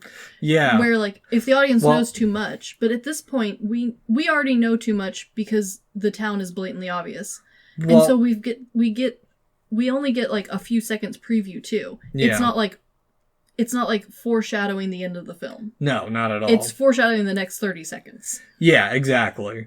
Well, and actually just thinking about that, I think the last movie I saw that used that super effectively, like newer movie, was Hush. Yeah, Hush does it pretty well. But because that's what makes it such a great horror film, is because we know that that protagonist is deaf. Yes. And she can't hear the guy. Yes. But we can. And so it's that thing of, we have to know just that little bit more than the protagonist. Yeah, exactly. Exactly. So, now that he has entered, we learn that the inspector is going to be leaving tomorrow because a magistrate has been killed 24 miles away. Oh no, better go check it out. I wonder who did it. Oh man, sure would be a shame if he got all the way there and the magistrate was fine. Yeah. And so, Ushitora keeps trying to bribe him, saying, "Hey, take this money, meet me tomorrow." Yeah. And, we're gonna throw down tomorrow, you in? Yes, which he shoos him away as he tells the coffin maker that the inspector is gonna start soon. Yes. Bang, bang, bang, bang, bang. Yes. Yep. But I love this because Kurosawa breaks all of our expectations. He really does. The next day approaches and we are supposed to be having conflict. There's supposed to be chaos. This is supposed to be the fight. But it is quiet. There's a slight breeze in the background and the constable. Yes. Is running errands back and forth all day. Our dumb constable. Yes. We learn that they have made peace in order to have a silk fair. Uh-huh. But Sandra warns that gangs like this don't make peace for long. It's only in preparation for a bigger war. They're just gathering more men. They're just out of money. They're just out of... Yeah, they spent all their money whining and dining this guy. Mm-hmm. And as this happens, what's thrown the wrench in the gear? A new player. A new character enters the battle. Unosuke. Who... kind of a cool dude. I love this character. Unosuke is probably my favorite Kurosawa villain. Because he's the one who suggested the piece. Yes. Also, like, out in this town of dipshits, it is so refreshing to have a slightly intelligent bad guy. Oh, yeah. And not just slightly, like, he's actually a pretty intelligent guy, even compared to his dumbass brothers. Oh, yeah. He's almost a match for Sanjuro. Yes. Which I love this part because as he enters the strongest wind we have seen. Yep. He just kicks up. Comes in, throws a cog in, or throws a wrench in Sanjuro's plans, which we immediately know things are about to stir up. Yep. Because on top of that, Unosuke is just strikingly different than the rest of the cast. Yeah, really is. And what is he carrying? He got himself a gun. Which, when I wrote the intro for this show, I might have been channeling Yojimbo. Uh-huh. Unintentionally. There you go. Live by the sword or die by the gun. Live by the gun or die by the sword. Yeah. I appreciate too that this gun, even in a black and white film, feels like a fancy gun. You know what I mean? Like it's not a standard. It's not all silver gun. It's got a white handle. It Yeah. feels like if we ever got a close-up of it, it'd have something engraved on it for no reason whatsoever. Yeah. It's got little swirly flowers on it. Yeah, and Unosuke holds it like it's a precious new toy. He doesn't even just hold it. He, like, hides it in his robes, cradling it with one arm at all times. He is one step away. What's that anime? I think it was Assassination Classroom, where the guy's like, I add my green, I'm going to make ramen, I'm going to add green onions, and a gun! And a gun! This man adds a gun to everything. Yes. So, interesting part about this in the wind. Nakadai, the actor who played Unosuke, had to keep his eyes open for the whole scene. Ooh, that's hard. Difficult because the dust is a mixture of soybean powder, sand, and flour, along with dust that they collected from an old firing range, which I didn't realize was a thing you could do. Exactly. Yeah, I don't think that's normally a thing you can do. Yeah. Also, side note, Uh-huh. Kurosawa designed all the costumes. Nice job. They work really well. Yeah. Especially since we don't have color to play with here. What we're really working with is dark versus light and patterns. Yeah. And especially this character's design, he's in a lighter robe than everyone else. Yes, because Sanjiro's costume is made of silk. Yes. And Sanjiro's is cotton. Yes. And very plain, whereas Unosuke's is patterned and made of silk. Yes. This also parallels some little stuff that Prince brought up because I didn't realize the underlying themes of this movie a little bit, where it's modernity versus traditionalism. Sure. Where like the whole cast, including Mifune's costume, is old and rough. Yep. But Nakadai's is very sleek and modern. Yeah, I mean, this is the gun-toting man. He is the way of the future. And the scarf that he's wearing is meant to seem flashy, but it feels like Freddy's ascot from Scooby-Doo and the Gang. Yes, which people commented on, and it was brushed aside of, oh yeah, he must have been in a town where there were Dutch merchants. I mean, yes, it is a little bit strange, but it also does make him feel like he's been the one out in the world doing things, living his cool kid life, and everyone else is stuck in this backwater town. Which I love it too, because he feels foreign despite being Japanese in a classical Japanese set film. He feels foreign to his own hometown, which works super well. Oh yeah. And we finally meet our antagonist 45 minutes into the film. Yes. That's what I love about the pacing of this movie, is that we're not bored at all. We don't even know our main character's name until 20-30 minutes in. And arguably, we never really learn it, because the name he gives is Mulberry Field. So, like, no. Yes. And no one calls him that either. He says the name, and everyone continues to refer to him as Bodyguard. Yeah. Or that man. Yeah, you're right. It's to the, like, he says it, and, like, literally everyone was like, that's not your name, I'm not gonna call you that. It's like, again, last podcast on the left, because I've been listening to them a lot lately, you don't give yourself a nickname. No one's gonna call you the nickname. You don't get to pick your nickname. Or they'll come up with something stupider for you. Yes. Luckily, he picked the stupidest answer physically possible. And so Yojimbo's an even cooler name. It is. Yeah. And so, with this, most of the hired help is let go. Yeah, because, I mean, we got Pistol Man now. Yep. And and Peace. And Peace. And also, now we don't have to pay those guys. Yep. Which, speaking of pay, we now are at night and focus on a pair who seem particularly guilty as they get drunk in the restaurant. The only patrons of this restaurant so far. Yeah. And as they walk along acting all pissy, Sanjiro confronts them with perfectly timed music. Oh, it's so good. Mickey Mouse right in there.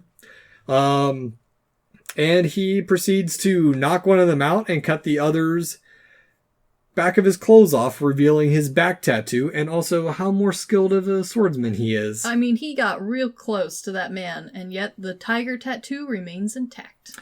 Wait, I think it's a wolf. Is it a wolf? It's something like... It's one of those, like, I'm a 13-year-old boy and I'm going to be a cool person with a cool tattoo. Yeah, well, for those who aren't familiar, full back tattoo is a common icon of the Yakuza. Yeah, so very gangster-esque. Yes, I think of the scene in Gozu, where the guy has the skinned Yakuza. Yeah, collecting all them tattoos. It's pretty dope, though. It is dope. Yeah, fun stuff. So, We now cut to the brothel, where the owner is being extorted for money again by Sanjuro. This guy's so thick. And in return, they bring out women. Yeah, they're trying to bribe him with ladies. Oh, real quick, we also learned that the reason the two people are bitchy is because they were the ones who killed the magistrate and were only paid like 2 silver coins. How rude, not enough. Yes, exactly. They walked all the way there. 24 miles. That's so far. Yeah. And so they bring out the women who begin to dance for him, and they tell him that he can have one for the night. Pick one. Pick anyone you want. And this guy's like, God, I hate this. I love his face in this again, just because he's just looking like, he's so, the fuck is this? He's confused as hell, because, like, it's not like quick, get something together. They're hiding behind a screen with a full band ready to go. Oh, yeah. Like, they are ready to bribe this guy to the ends of the earth. And he's like, okay, we've already talked about this. I don't want to be here anymore. I don't like you guys. I was just trying to do you a little bit favor, but all right. One part I actually really like about this, because this is really the second time we've ever seen the women. The first time was when they were in the back room just chilling for the day. Yeah, we don't get a whole lot from them. Well, one thing I like about this scene is it also just kind of shows how not on the up and up this town is. Oh, yeah. Because they're not really that beautiful. I mean, normally compared to what we see in... Especially for film. Yeah, exactly. And, like, there are... Don't get me wrong, there's a couple that are very beautiful in it, but that's it. There's a couple. The other ones are just kind of like, they feel worn out and tired. The other thing that stands out to me, especially since period dramas, especially from this time period, are something that I absolutely love watching when I can get my hands on them, is there's always, like, a huge emphasis on the lady's ability to perform. Mm-hmm. Whether that's singing, dancing, telling jokes, playing games, instruments. Like, they were expected to be the whole entertainment for the evening. Yeah. And, like, not just as, like, a group, but as, like, a single individual who's meant to be the joke teller, the entertainer, the food getter, the drink pourer, the best company you've had in your life. And none of these ladies go out, like, the movie doesn't go out of its way to showcase any of these ladies' talents. Yeah. Almost saying, like, they don't have a whole lot. Like, they're mediocre at dancing. They're mediocre at playing the instruments. None of them do any tricks. None of them do any magic. Like, which would have been normal at the time. Like, usually you had, like, a special talent that you were good at. Yeah. And you train your whole life to be good at it. We also haven't heard of how good they are at banging prayer drums. This is true. But also, something to note from this time period was the upper class ladies of this time were not company, as like what we're used to. They were literally entertainers. Yeah, the term, I did a little bit of digging into it a couple years ago, that the geisha's been misunderstood in the West. Yeah. Yeah, and so it kind of is going to, like, and this is something that I think the Western audience, again, kind of like the name, we understand, but I don't think we we don't capture the fullness of this. Is this part of the movie is proving that, like, they bought these women as slaves and aren't, like, they are expected to do something that normally is not something that they would be expected to do. Yeah. Other side, a little bit of history, because I've been doing a little tangent of that. Of course. Prostitution was actually becoming legal at this time, too. Yes. Like, it was being more... It wasn't as frowned upon. Yes. I mean, it still was, but... And it's one of those things where this is kind of, like, even to, like, someone who's seen this sort of genre before, this scene is meant to be like oh, no, that's not how this game goes, usually. Like, you don't get to butter up a guy by telling him to pick a lady for the whole evening. It's like... why? Well, it's like over the top.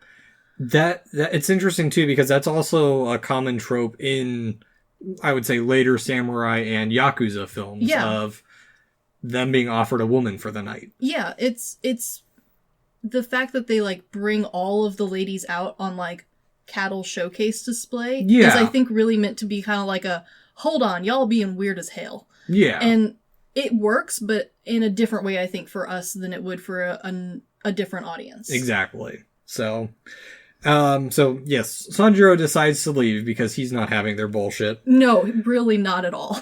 And now we transition to the inn. Yeah, this poor innkeeper is really just putting up with a lot of crap. Well, it's Ushitora. Yeah, it is. Who Sanjuro is now spinning a new thread that his men have been captured and extorts them for more money for the information. Man, this guy's just getting coin left and right. I love Sanjuro. For like the minimal amount of effort too. Oh, it's great. I love this movie. Oh, it's so good. And so now as Sanjuro begins to leave, we run into Unosuke and Pigface Man. Oh, Pigface Man. Which I love this interaction because this is the first time they've actually really interacted. Yeah. And there's this awkward... they just rub each other the wrong way, and they know that they're like oil and water. Yeah, they do not mix whatsoever. We can't even hold a conversation. Kurosawa actually told them that he describes their two characters as a stray dog and a snake.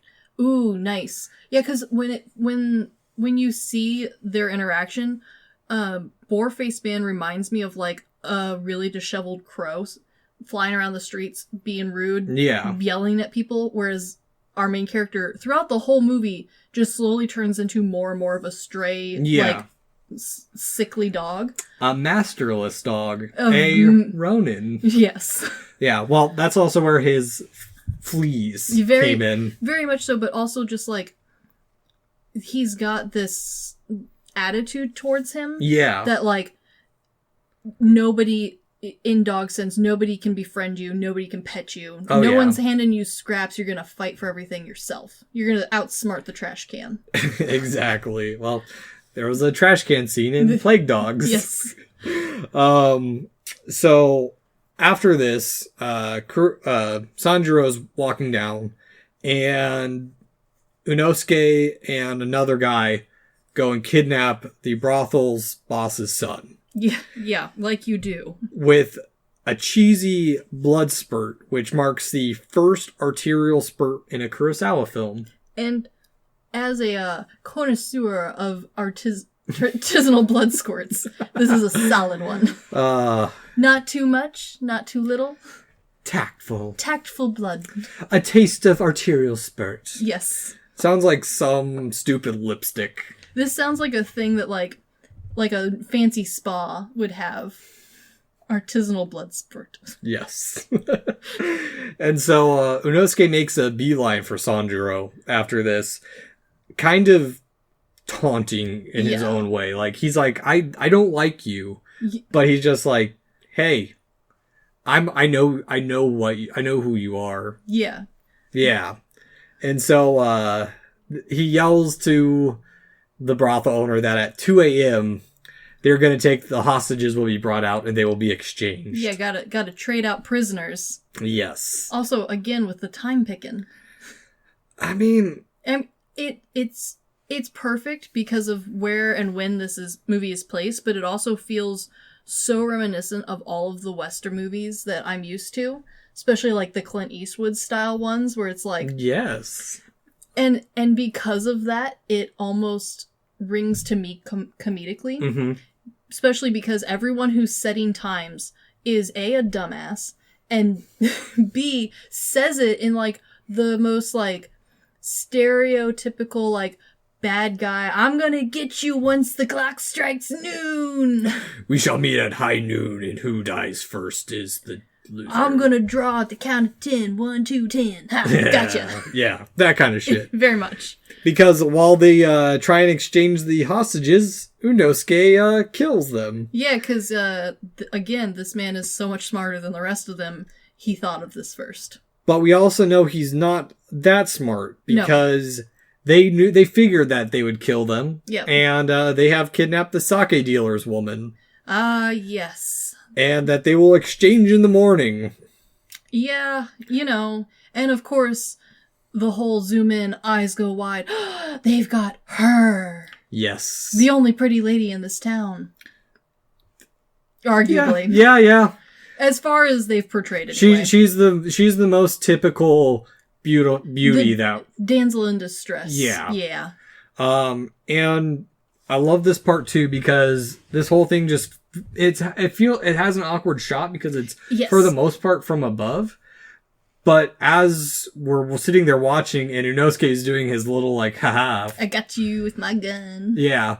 Or afterwards, like, after his dumbstruck of, like, oh, shit, someone's outsmarted me. We see Sanjuro climbing down his little ladder, from his little perch. Being like, that was a good show, guys. Spooking Inosuke, too. Almost getting shot himself. Yeah. And again, revealing that everything is taken from his viewpoint. Yes. I also love his little quirk as he walks away where he's like, good show. Yeah, exactly. That was hilarious. His little flea arm twitch. Yep. As he goes about his day. Yep. And so the next morning, he is watching for the second exchange through the restaurant windows, which we can assume he's been sleeping at the restaurant the entire time. They do not mention at all. Also, they also do not say that this man has taken a bath the entire time he's been here. I imagine he smells absolutely rank. Well, we don't even know what he's been doing, like, in the 10 days, like... According to him, sitting down and drinking sake. Yeah. And then sitting on a bell tower. That sounds like a good time. I mean, sounds entertaining. Yeah. And so while he's there, a random kid enters. Yeah, there's a child. Yeah. Accept it. Well, we do learn that the child is the child of the woman being exchanged. Yes. We also learn that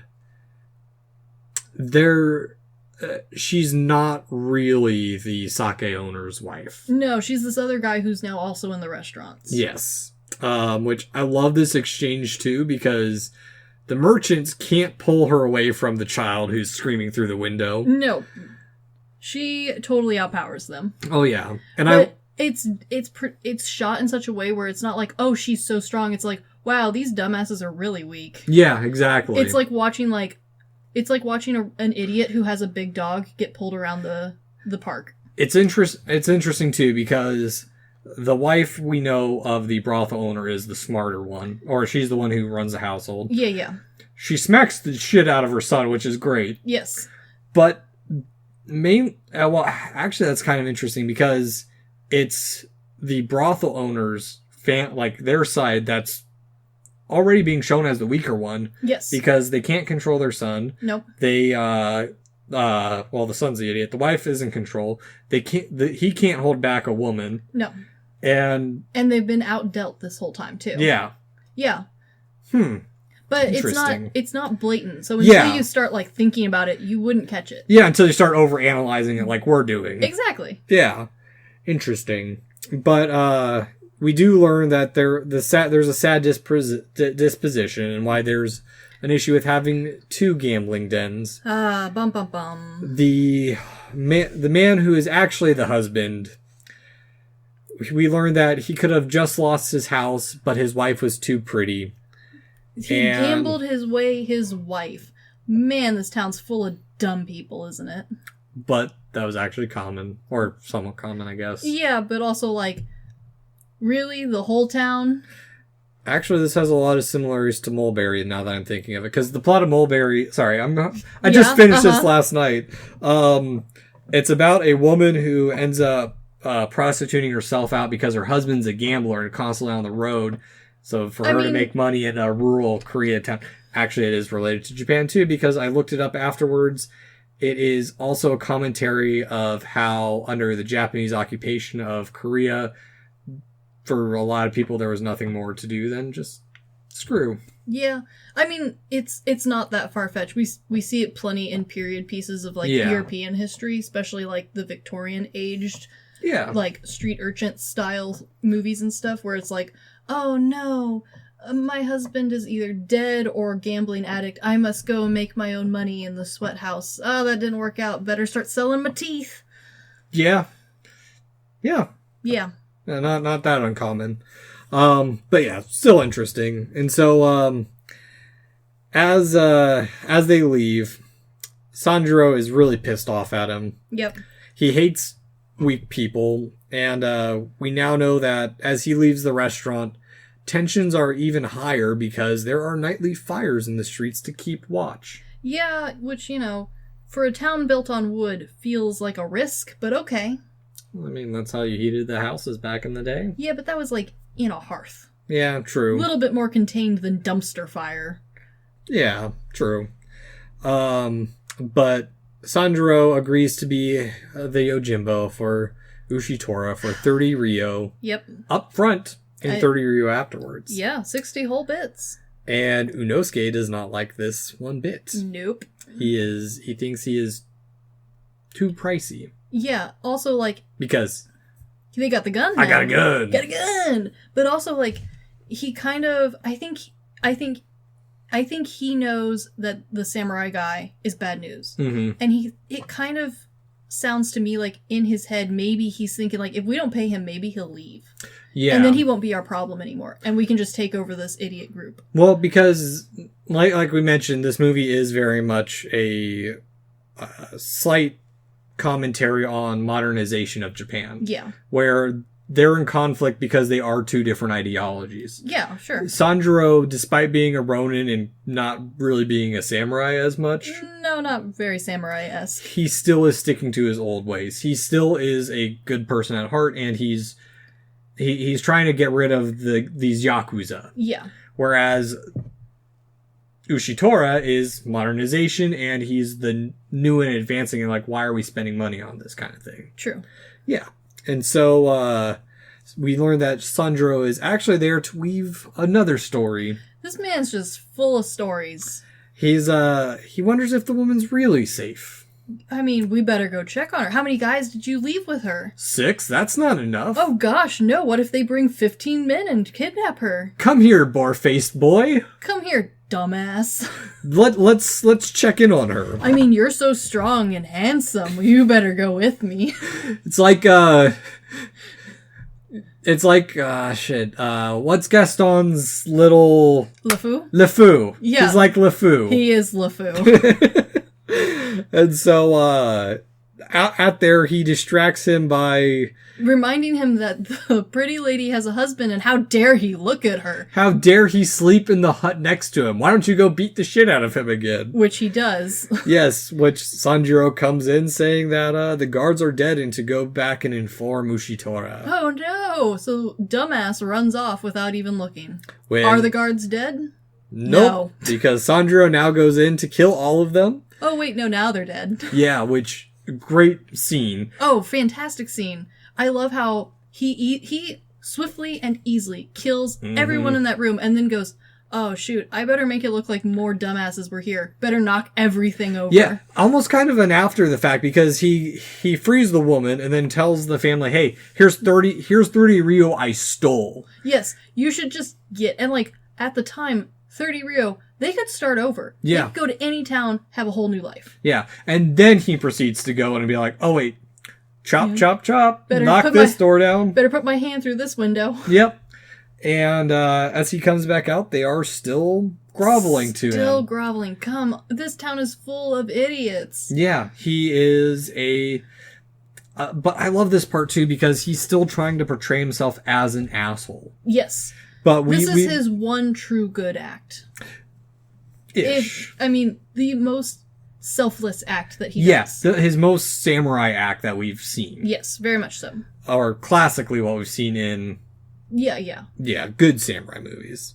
And so now as reinforcements arrive, they get them out. Yeah. And after not seeing the woman, it begins a new cycle of violence. Gotta beat up the other side, because clearly they kidnapped her. All this could have been solved if the two dipshits had talked. Yeah. Yeah. Yes. Yeah. First we see the silk warehouse burn down. Which really on fire there. I love Nakai's chaotic smile of this. This is one of my favorite parts of the movie. It is so here's Johnny style. Yes, he is loving and thriving off of the chaos. Yes. He and Yojimbo are the same in the fact that they are chaos. This. Yeah, they are both chaos. Just one is more lawful good and one is more lawful evil. Yeah. Well, lawful good, evil chaos. I don't know the spectrum. I don't know the chaos spectrum myself. And so after this, in retaliation, the sake casks are broken. There is just sake flowing through the streets. Yes. Side note, sake casks do not get that big. No, this is a lot of sake. Well, the staves are actually based on the height of the mosdake bamboo and how high it can grow. I mean, that would cause a stop.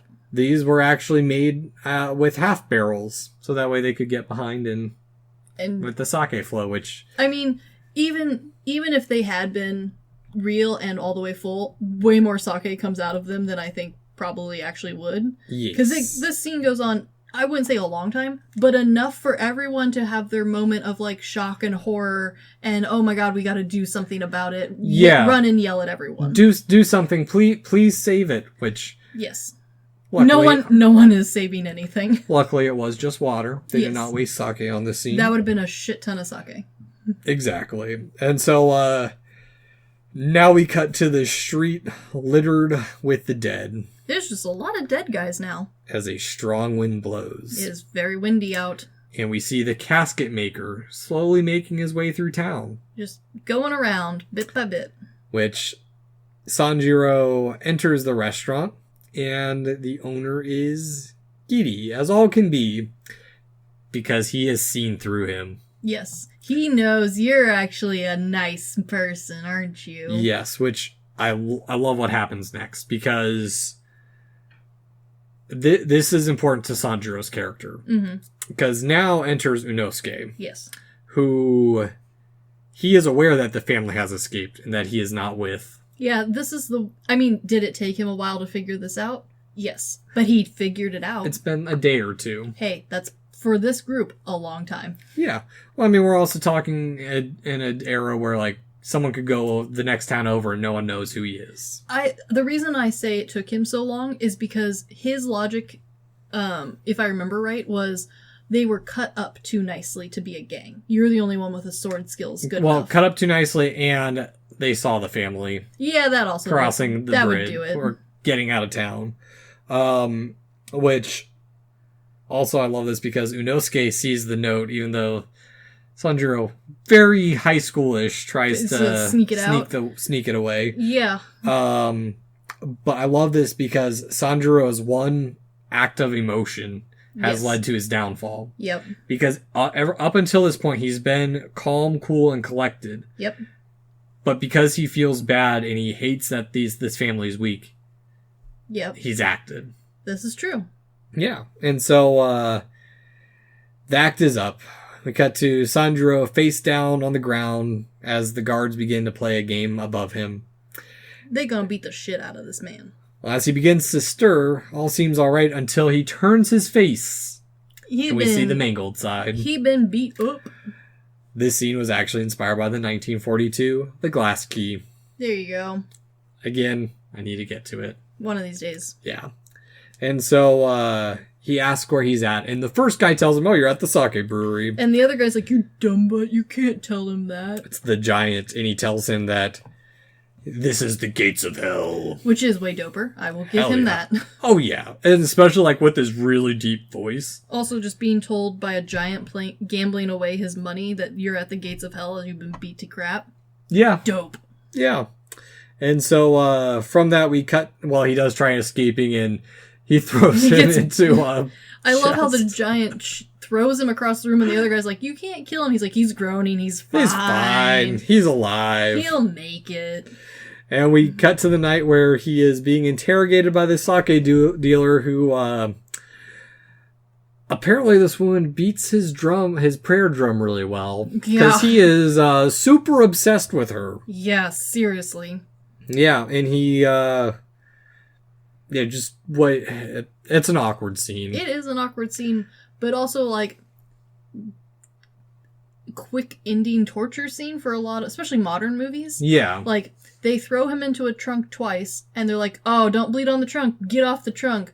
And that's kind of the end of the whole, like, interrogation scene, which kind of refreshing, because honestly, it adds just enough without being tiresome.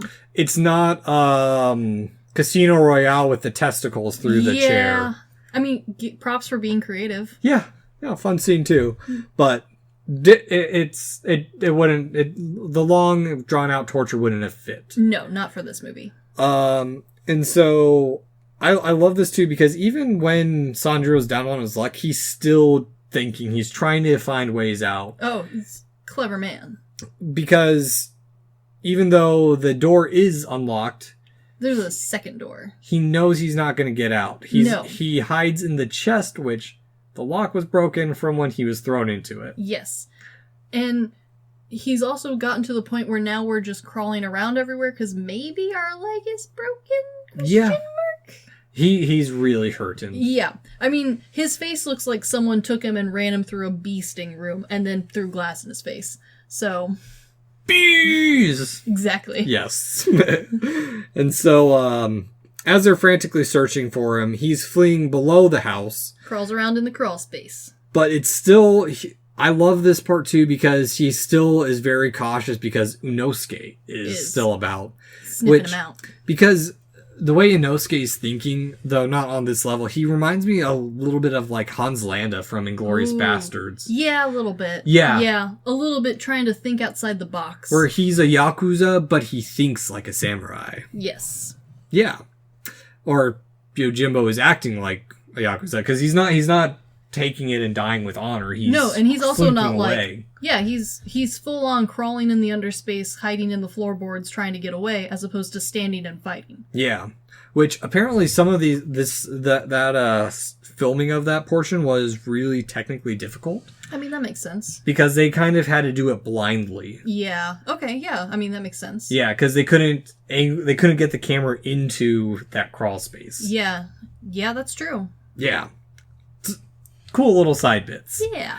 And so as he escapes, he crawls to the restaurant, and we see that the town is in utter shambles. Boy, howdy is it. Yes, we are at the breaking point. How does anyone still live here? Yeah. Well, we don't know who's even there. That's true. At this point, it could just be the casket maker and the innkeeper. And all this is now because of a woman. To an extent. I think the woman was the tipping point. I think we would have gotten here regardless. I guess she just bangs that prayer drum so well. I guess so. I'm sorry, I keep harping on that. It's okay. But now, enraged, Ushitora has decided they are going to end it. Yes. They are going to smoke out the rival gang. They're just going to go for it. And now, in the chaos, Sanjiro... Oh, I just realized something. Sanjiro is doing exactly what they were worried about. Yes. They wanted to kill the guys at high noon because they're afraid of him sneaking out in the chaos. Yep. And that is exactly what Sanjiro is doing. Which he asked for a casket, which at this point I did look up what it's called. It's called a Heioke. Mm-hmm. But as they're trying to get away, he hears the chaos and he wants to see it. Yes, of course he does. Yes. Of course he does. This man is fueled by chaos. I love him. But now the brothel gang is being slaughtered. Yep. Everybody's dead. I do love the Mickey Mousing of the dancers leaving in the middle of it all. They're like, nope, screw this. We're leaving. Bye. Because I love that, and I love that you brought this up earlier too, because the murder of the wife in the scene, it feels justified. It does. We don't feel you do bad not pity for her. This is why when you brought that up, I made it more important to her death. Yeah. Otherwise, we would have been like, why? Yeah. Because she would have just been a woman. Well, and she also just would have been side kill. Yeah. And it's played really nicely where, like, A, you feel fully justified in it, and also you feel like the actual gang leader is dead, whereas all the women get to try to escape as best they can. Yep. And also, the old school Yakuza family are down by modern technology. Yeah, that gun gets them every time. Yep. You either live by the gun or you die by the sword. Or you get shot. Yeah. They got shot. And so, during this time frame, the coffin maker pieced out. As I would too. I'm a coward. I mean, I feel like he's justified in his fleeing. Yeah, I agree too. There's a lot of gunshots going on. Piggy is recruited. Oh god, Boarface Man is so dumb, he gets easily talked into helping carrying a casket. Yeah. In the middle of a gunfight. Yeah, because they've never had, like, they're at the point where they're not even burying their dead. No, they're just carrying them down to the pit. They're just laying in the street. Yeah, and this dumb butt is like, oh, you need help carrying this? Well, of course, I'm so strong. Yeah, and so gets him to help Sanjuro escape. And then he's like, well, I'm being helpful, let me help you bury him. He's like, weren't you in the middle of something? Weren't you, like, killing people and, like looking for people? Yeah, oh, but yeah. I'm fine, but I can help you with this. They're gonna die anyways. Yeah. And he's like, but there's ghosts. Oh, not the ghosts. Ooh, spooky. Better leave. It makes me think of that meme of when your inner demons come out. Hey, it's your boy here. It's your boy. And so Sanjuro gets out, and he looks like death. Oh, he looks like a ghost, and it's great. Yes. He is fully transformed to his rugged self. Mm-hmm. And we cut to... now Sanjuro recovered in a light breeze blowing. Taking that leaf and dancing it around the room. As he throws a knife into it, which was actually shot in reverse. Yes. So, which makes sense. Yeah. It would be hard. very difficult to pin a leaf twice in one shot. Exactly. And so we learn that the casket maker appears. The inn owner his name is Gonjin. Mm-hmm. He does have a name. They all have names. They all have names, but we continue to call them innkeeper and casket maker. Yeah, it's not like Mutant Girl Squad where the girl's name is actually Breast Sword. Yes. Yeah. No, they have names, but honestly, they refer to each other by their occupations so much, you kind of forget. Yeah. There's only a couple characters whose names are said so much, and like they're only referred to by their actual names. Because also, if I remember at this time, the samurai were the only ones who were allowed to have two names. That makes sense. I don't remember, though. I can't remember exactly either. But yeah, interesting little thing. So, Sanjuro has decided he is going to save his friend. And he has fallen from being a samurai. Yep. He is using the sword of a dead man. Using the sword of a dead man that the casket maker gives him. Swings around a little bit, and he's like, yep, good enough, let's go. Also, still carrying around the butcher knife that his friend gave him. Yep. As he walks against a strong wind. He does. And at this point, I wish I had actually paid attention to the direction the wind's blowing at times. A little bit too analysy there, but yeah, it would be interesting to see if there was any pattern there. Yeah. So now he leaves for the final showdown, and as he enters the street, we have the strongest incoming storm yet. Yep. It's 1 against 10. I like the clock ticking in this bit because it adds to the tension, because we have the most tense moment right now. It is full on. Yeah. Bam, bam, bam. God, we're gonna get him to watch that. One of these days. But by him we mean Brian. He refuses to get through the first 5 minutes. It's too much staring. But he loves Yojimbo for this part. I don't understand. We'll get through it one of these days. Because it cuts back and forth, getting closer and closer, and then the moment of action, and it's the bump, bump, bump, the very playful Yojimbo soundtrack. Oh, it's such a good song. Because the gun, he throws the knife at Unosuke's gun arm. Manages to stab him with the knife, which also feels very anti-samurai-y. Yeah. Throwing swords. Kitchen knives, or whatever this is. The unhonorable way. It does feel a little sneaky tricky. And he proceeds to cut down the rest of the men. With ease. Which, apparently Mifune held his breath for that whole time. Dang. Yeah. That's a lot. Mifune was an impressive actor. He really was. And so, in a flurry of motions and speeds, Sanjuro has taken out all the men and scares the farm boy away. Yeah, the farm boy runs back to his father, hopefully. From the very beginning of the movie. Which, yeah, I mean, it shows that he is still an honorable man. Yeah, even if he has fallen from the quote-unquote grace. The best path or whatever. Yeah. The Bushido Code. Sure. one side little note about this part. Kurosawa did not like how bullets impacted in movies. I can understand. They don't look like like you imagine they should. Because instead of coming up with puffs of smoke, he actually got his team to get them to go in the trajectory of the bullet like they're supposed to. Yes. Yeah, so little advancements of his love for Westerns, but also criticism of them. Fair.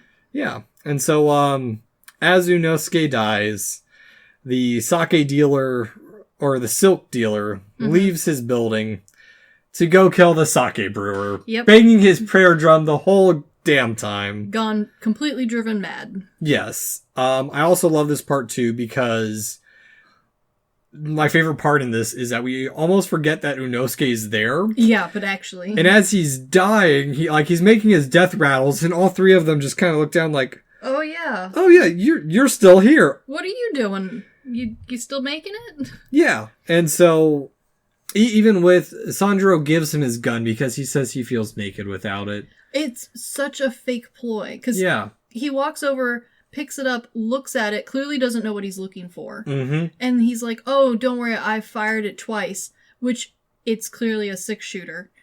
And even if you hadn't been counting, like, really, dude, you're gonna lie that hard? But okay. All right. Yeah, whatever, man. Well, there was a bullet in there still, but he misses. Yeah. But I mean, it just also shows the trust that Yojimbo, or Sanjuro, has. Yeah. And how good of a man he is. And also how much he knows that this guy is incapable of shooting him from even a foot away. Mm-hmm. And so now re-enters Hansuke, the constable, who... The useless constable. I love this because Sandro just tells him to go hang himself. Yep.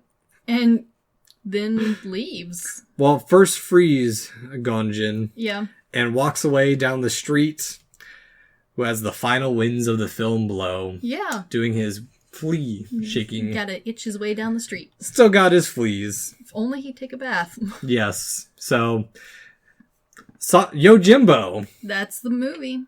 The reason I wanted to talk about this film, and I've been trying to... I think I've been talking about this movie since we originally talked about doing the podcast. Oh, I think so. I didn't realize how important this film was the first time I saw it. Fair. Because I wasn't super... You didn't grow up with John Wayne. I didn't grow up with spaghetti westerns. Fair. I did grow up with the more classic westerns. Yeah. Yojimbo ended up becoming one of the most important films in film history, I would say. It's pretty up there. One, it broke the conventions of the traditional samurai cinema. Yes, for sure. Arguably even just the good guy trope. Yes, as we've mentioned, Sanjuro is not a well-kept samurai that we are traditionally associated with. No, he's arguably a bad person. Yeah, he's a dickhead. He is totally a dickhead. Yeah, he's an asshole throughout this whole movie. He's just an asshole to other assholes. Yeah, I was telling your husband that the last lads night he was at, and he's like, "No, he's not. I thought he was a nice guy." Your husband doesn't sound like that. It's just... No. That's definitely how my husband sounds. Okay, fine then. No, it's not my husband He's a nice guy. And I think the reason why, and I think this is meant to be, but when you first if you watch this movie just the once and you watch it casually, he goes out of his way to save the woman and her husband and the child. And not just save them, but like reunite them, give them money, and get them out. And it's easy to convince yourself that, oh, well, he's doing all this because the town is full of bad guys. Yeah, he's a bored stray dog that's there to fuck shit up. True, but also, like, he's incredibly opportunistic. He's shown up in this town. He didn't mean to come here. He could have easily left whenever he wanted. Yeah. But he also could have easily killed all of these bad guys the first day he's there. Which, again, he doesn't have good motives. No, he's there out of boredom. He's a hero who's so self-interested that he's arguably not a hero anymore. He is one of our first early examples of an anti-hero. Yeah, I would say so. Because, as well as Yojimbo being a success, it propelled Mifune to international stardom, where he became what we imagine as a samurai. Yes. I mean, He was the international face of the samurai. Yeah, I've seen so many of his movies, and honestly, like, even though he never truly plays the same character in each one, he, like, before typecasting was truly the thing that we think it is now, he kind of became a typecast for this strong, independent samurai character in a way. But he also didn't at the same time. And that's why I say it's not typecast the same way we think of now, where you're playing practically the same person in every movie. He was very stoic. He was very stoic. He always played a man of few words sort of character. Yeah. And Prince also mentions that at this time, in 1961, dark comedies like Yojimbo weren't really common. Not in the sense, not in an action sense. There was definitely dark humor, but they were always portrayed as a comedy. Yeah. So it was dark humor balanced with light, fun humor so that a general audience could, gloss over that a little bit. This whole movie is dark. Oh, yeah. There's no getting around it. And, I mean, even though Yojimbo has been universally praised, there were younger, more activist filmmakers who, at this time, Kurosawa was the old man in town. I mean, sure. Even director Masahiro Shinoda, director of Double Suicide, which I finally got to in January. Interesting movie in itself, was harsh towards it, especially the Watchtower. He felt it just didn't fit. I mean, I can see where he's coming from to an extent. Yeah, and just the young directors weren't enthralled with it like the rest of the world was. Yeah, I can see it, especially since I think part of the reason why this movie worked is it maintained a lot of the old tropes and legacy bits that had worked previously in movies. Granted, it did so in a bit of a new twist, but yeah, if you were a director trying to break molds, this isn't the movie. Not in the way that I think a lot of these directors were wanting to break molds. Yeah. They were wanting to break visual molds. They were wanting to break parallel molds. Like, for those who don't know, Double Suicide was my top weird movie of January, because it was so committed to the kabuki theme that it just was interesting. Yes. Yeah, this is a movie dedicated to a theme that wasn't at the time. It wasn't a new theme. This was, the samurai film wasn't a new concept by any means. Arguably, a lot of the bits in here that are the new bits are very minor. Yeah. Well, but big enough to change. But once you stack all those minor changes on, especially for a movie that has a pre-existing formula. Yeah. I mean, those changes add up. And I'll get to that in just a minute. So Mifune, this actually wouldn't be the last time Mifune and Nakadai would face off again. They actually faced off in Samurai Rebellion. Of course. Really good movies, too. As well as they would cross paths in Sword of Doom. That sounds like my kind of movie. You would love it. Nakadai is an even bigger asshole in that movie. My favorite. But they actually don't cross swords in that. Okay. As well, they would face off against each other in very different roles in the sequel, Sanjuro. Yes, I've heard about. I haven't gotten to it yet, though. It is very good, and we will have to watch it. I almost considered doing it as part of the trilogy we're doing, but I like what we're doing instead, because Sanjuro is definitely a different kind of movie. It's not as groundbreaking, but it's fun, because originally Sanjuro wasn't supposed to be a sequel. Kurosawa never imagined coming back to the Yojimbo character. Fair. And so he just kind of left it at it, but they were working on another script, and it just wasn't working out. But Toho wanted another Sanjuro film, and so they just kind of reworked him into it in a different kind of role. And we'll go into that in a later review at some point. Sure. Because it is interesting in itself.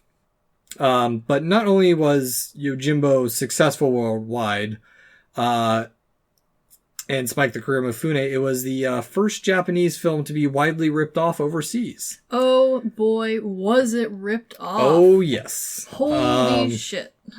It was originally ripped off by, and this is why we've been referencing The Man with No Name and I mean, a lot of honestly, good, the bad, and the ugly references. Honestly, as we go through the plot, you've probably seen it because it's a fistful of dollars. Yes, Sergio Leone ripped it off in 1964.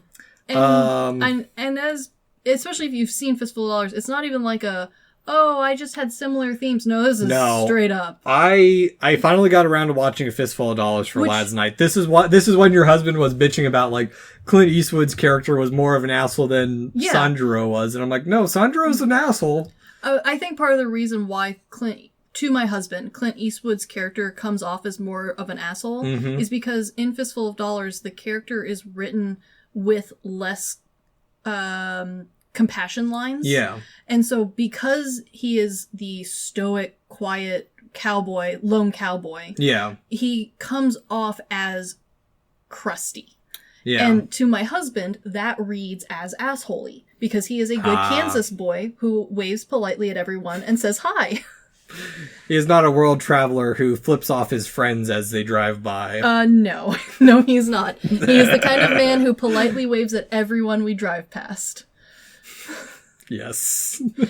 And so I think that's why the Clint Eastwood character to him feels more of a dick. Yeah. Because arguably the character in Yojimbo does have more of a pleasant dialogue. He talks more with the barkeeper or the innkeeper. He has more pure motive. He does have nicer motivations towards the end when he acts out of emotion rather than Clint Eastwood's character who clevers his way out. It's just a dickhead the whole movie. Yeah. And so I think that's why to my husband it feels that way. Yeah. Even though arguably if you wanted to break down Fistful of Dollars, you could make the opposite argument if you really wanted to, I think. Yeah. Well, Fistful of Dollars actually in turn spawned the entire spaghetti western genre. Which I am fully aware of, as this was my grandfather's favorite genre, and we watched many of them. Yep, it actually led to the Man with No Name trilogy. Solid movies. It was actually delayed being released in North America for 3 years because they did not get the legal rights for Yojimbo. And lawsuit time. Famously, Kurosawa wrote to Leone saying, "That was a fine movie, but that was my movie." And he has a good point. There is some changes in Fistful of Dollars, but honestly not enough. No, it's almost the exact same movie. The only thing that I feel like was cleverly done was the whole hiding the iron plate under his cloak. Yeah. And that's one tiny scene at the end of the movie. Yeah, it's really not that different. No. And on top of that, I think if I remember right, because I was supposed to write some of this stuff down, but I got busy with work and other stuff, but I think Kurosawa, if I remember right, got all of distribution rights for Asia for A Fistful of Dollars and 15% of worldwide of the rest of the world. Yeah, I don't know. The only source I had noted that they settled out of court for an undisclosed amount, which is, normal legalese jargon for we didn't bother to look it up. Nope, not at all. And so in 1966, Sergio Corrucci would direct a even looser adaptation, which is why it went under the radar. A little film known as Django. Yes, indeed. Which, spoilers for what we're doing, what the next film in our trilogy is. We are doing Django. Of course we are. We gotta compare. Talking about spaghetti westerns. One of my favorite genres. Exactly, which is why this is a tangential trilogy all-star episode. They all tie together. But not as cleanly as a lot of the other movies. They are not true sequels, but they are in spirit. Yes. And so, to give a little bit more of the influence and future of Yojimbo. Yeah. In the 1970s, there was a film called Zatoichi Meets Yojimbo. A solid one. Even though it's a character by name alone. It really is. Yojimbo is also portrayed by Mifune as well. But it's a completely different character. And this is actually the film that got me into the Zatoichi franchise because I wanted to see them interact, and then I watched it and and he's not in it. Yeah. They're different. But I ended up watching the entire Zatoichi franchise because of it. Worth it. Oh, yeah. And then so Yojimbo would also inspire films such as Incident at Blood Pass. Sure. The Warrior and the Sorceress. A looser one, but okay. Last Man Standing. Which, once you watch it, makes sense. There's a reference to it in an episode of Samurai Jack. Okay, so I've seen the reference from Samurai Jack, but I am also a huge Samurai Jack fan. Mm-hmm. I would argue that a solid half of Samurai Jack is pulled from this movie. Or samurai film in general. It is a very generic samurai film version of a cartoon. Arguably, though, I would make the argument that Samurai Jack is... Like, a lot of people like to say Samurai Jack pulls from all of this stuff. Mm-hmm. But the art style and the way it was written, I think it's one of those ones where you could make the argument that it's pulling all these ideas and rehashing them completely. Yeah. Yeah. It's, I don't know, it's one of those interesting cartoons that really stood on its own. Yeah. And so, on top of that, there was another film that I watched that you might know. I think I do. It stars Hobo with the Shotgun's Rutger Hauer. Of course, one of our favorites. It's a sci-fi film called Omega Doom. I am familiar. Yes, I am. I figured you would be. I am familiar. That one is a complete knockoff of it, but it's shittier. Oh, I mean, yeah, it is. It's bad, but it's very Matrixy bad. It's bad, but honestly, I had a great time watching it. So, I did watch it. Yeah, it is bad. It is not, like, if you're going to be watching this movie and then comparing it to everything else, start on somewhere else on the list. Yeah. But if you, like me, love a good shitty movie, this one's for you. Oh, yeah, I figured you'd have seen this one. I love it. And dear listeners, it is on Amazon right now. It is. Yeah. Yes, it is. It also helps that it stars the hobo from Hobo to Shotgun. So. Yeah. Yeah, exactly. His face is a little unforgettable. I do like Rutger Hauer now. But, anywho, when we brought up SNL earlier, yes. Sanjiro's character actually inspired John Belushi's Samurai Futaba character. Yeah, which, fun. Yeah. You know you've made it once SNL does a skit about you. Oh, yeah. Even internationally for that time. Definitely internationally for that time. Yeah. And so, I've actually had some thoughts about Yojimbo. Okay. I do agree it is a Chambara film. Oh, okay. And it's an anti-hero film. Yeah, definitely. But after rewatching it, I had a different thought process on it. Mm-hmm. Because I was trying to classify of whether Yojimbo was a samurai film or a Yakuza film. Okay, alright. I mean... Because generally, if it's our traditional samurai films, we see the samurai fighting other samurai, as we see in Sanjuro. Sure. Or they're fighting bandits. Yes. It's very... standard prince savior sort of character. Yeah, whereas Zatoichi follows some of these tropes where he goes into these Yakuza dens and fucks up their whole system. Destroys them from the inside out. Yeah. Yeah. So, and a lot of them have the same characteristics, where a lot of the Yakuza films they're a gangster, but they have a good heart. Yeah, sure, okay. Kind of I see what you're going for. They're more pushed into it, whereas Yojimbo's just like, I'm here, why not? I'm already doing this. But I've started... I'll have to go back through it because I had already passed the DVD back on to you before I went into it, or before I had this thought process. And I think Sanjuro is very much a samurai plopped into a Yakuza movie. Ooh. And so because there is a distinction between the class and why it's not a Yakuza film, that's what makes it so different for me as well. I gotcha. Because it doesn't fit cleanly into the samurai film. No, it really doesn't, despite aesthetically fitting. Yeah. And even then, not really.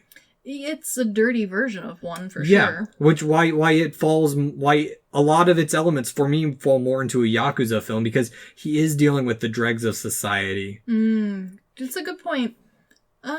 It's hard to say. Yeah. It's got elements of both and neither all at the same time. Yeah. Yeah. It is a weird transitional period for samurai film, because we do have I think it was the late 60s, we had rebel samurais. Yeah, sure. Those became more popular, honestly, honestly, I kind of feel like, despite pulling elements from both, I would make the argument that it created something of its own genre.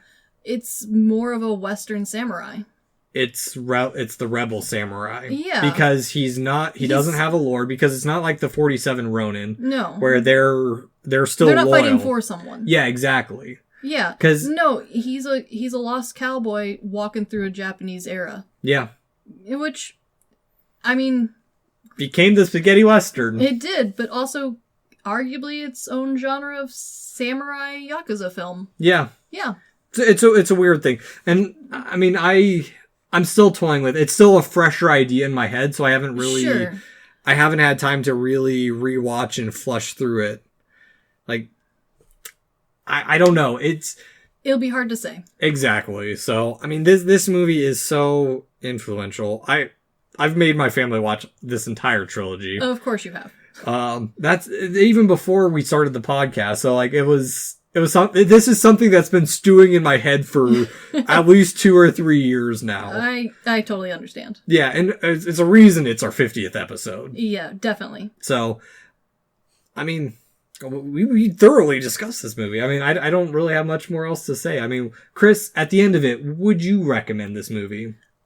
I would recommend this movie to two people. Okay. I would recommend this movie to movie buffs like us, who will see all the parallels, not just in Westerns, but throughout cinema. Yeah. And the other person I'm going to recommend this to is, are you into Westerns? Did you like Clint Eastwood?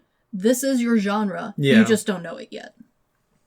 Yeah, no, I can definitely see that. Like, even though my grandfather would not understand a lot of the references made in this movie, and we'd have to spend a lot of time pausing and explaining, like, a lot of the smaller things so that he could, get going into the movie. Yeah. This is his movie. He would love this movie. Exactly. Well, when I showed it to my family, they laughed at the sword fighting scenes. They were like, "Oh, that's so cheesy." And it's like, yeah, but that was the style of the 60s. It was, but also I think, especially as a Western audience, if you compare the sword fighting scenes to the quick draw of an old Western, not the new ones where it's a lot of like bang, bang, bang, bang, bang, bang, but like a quick psh.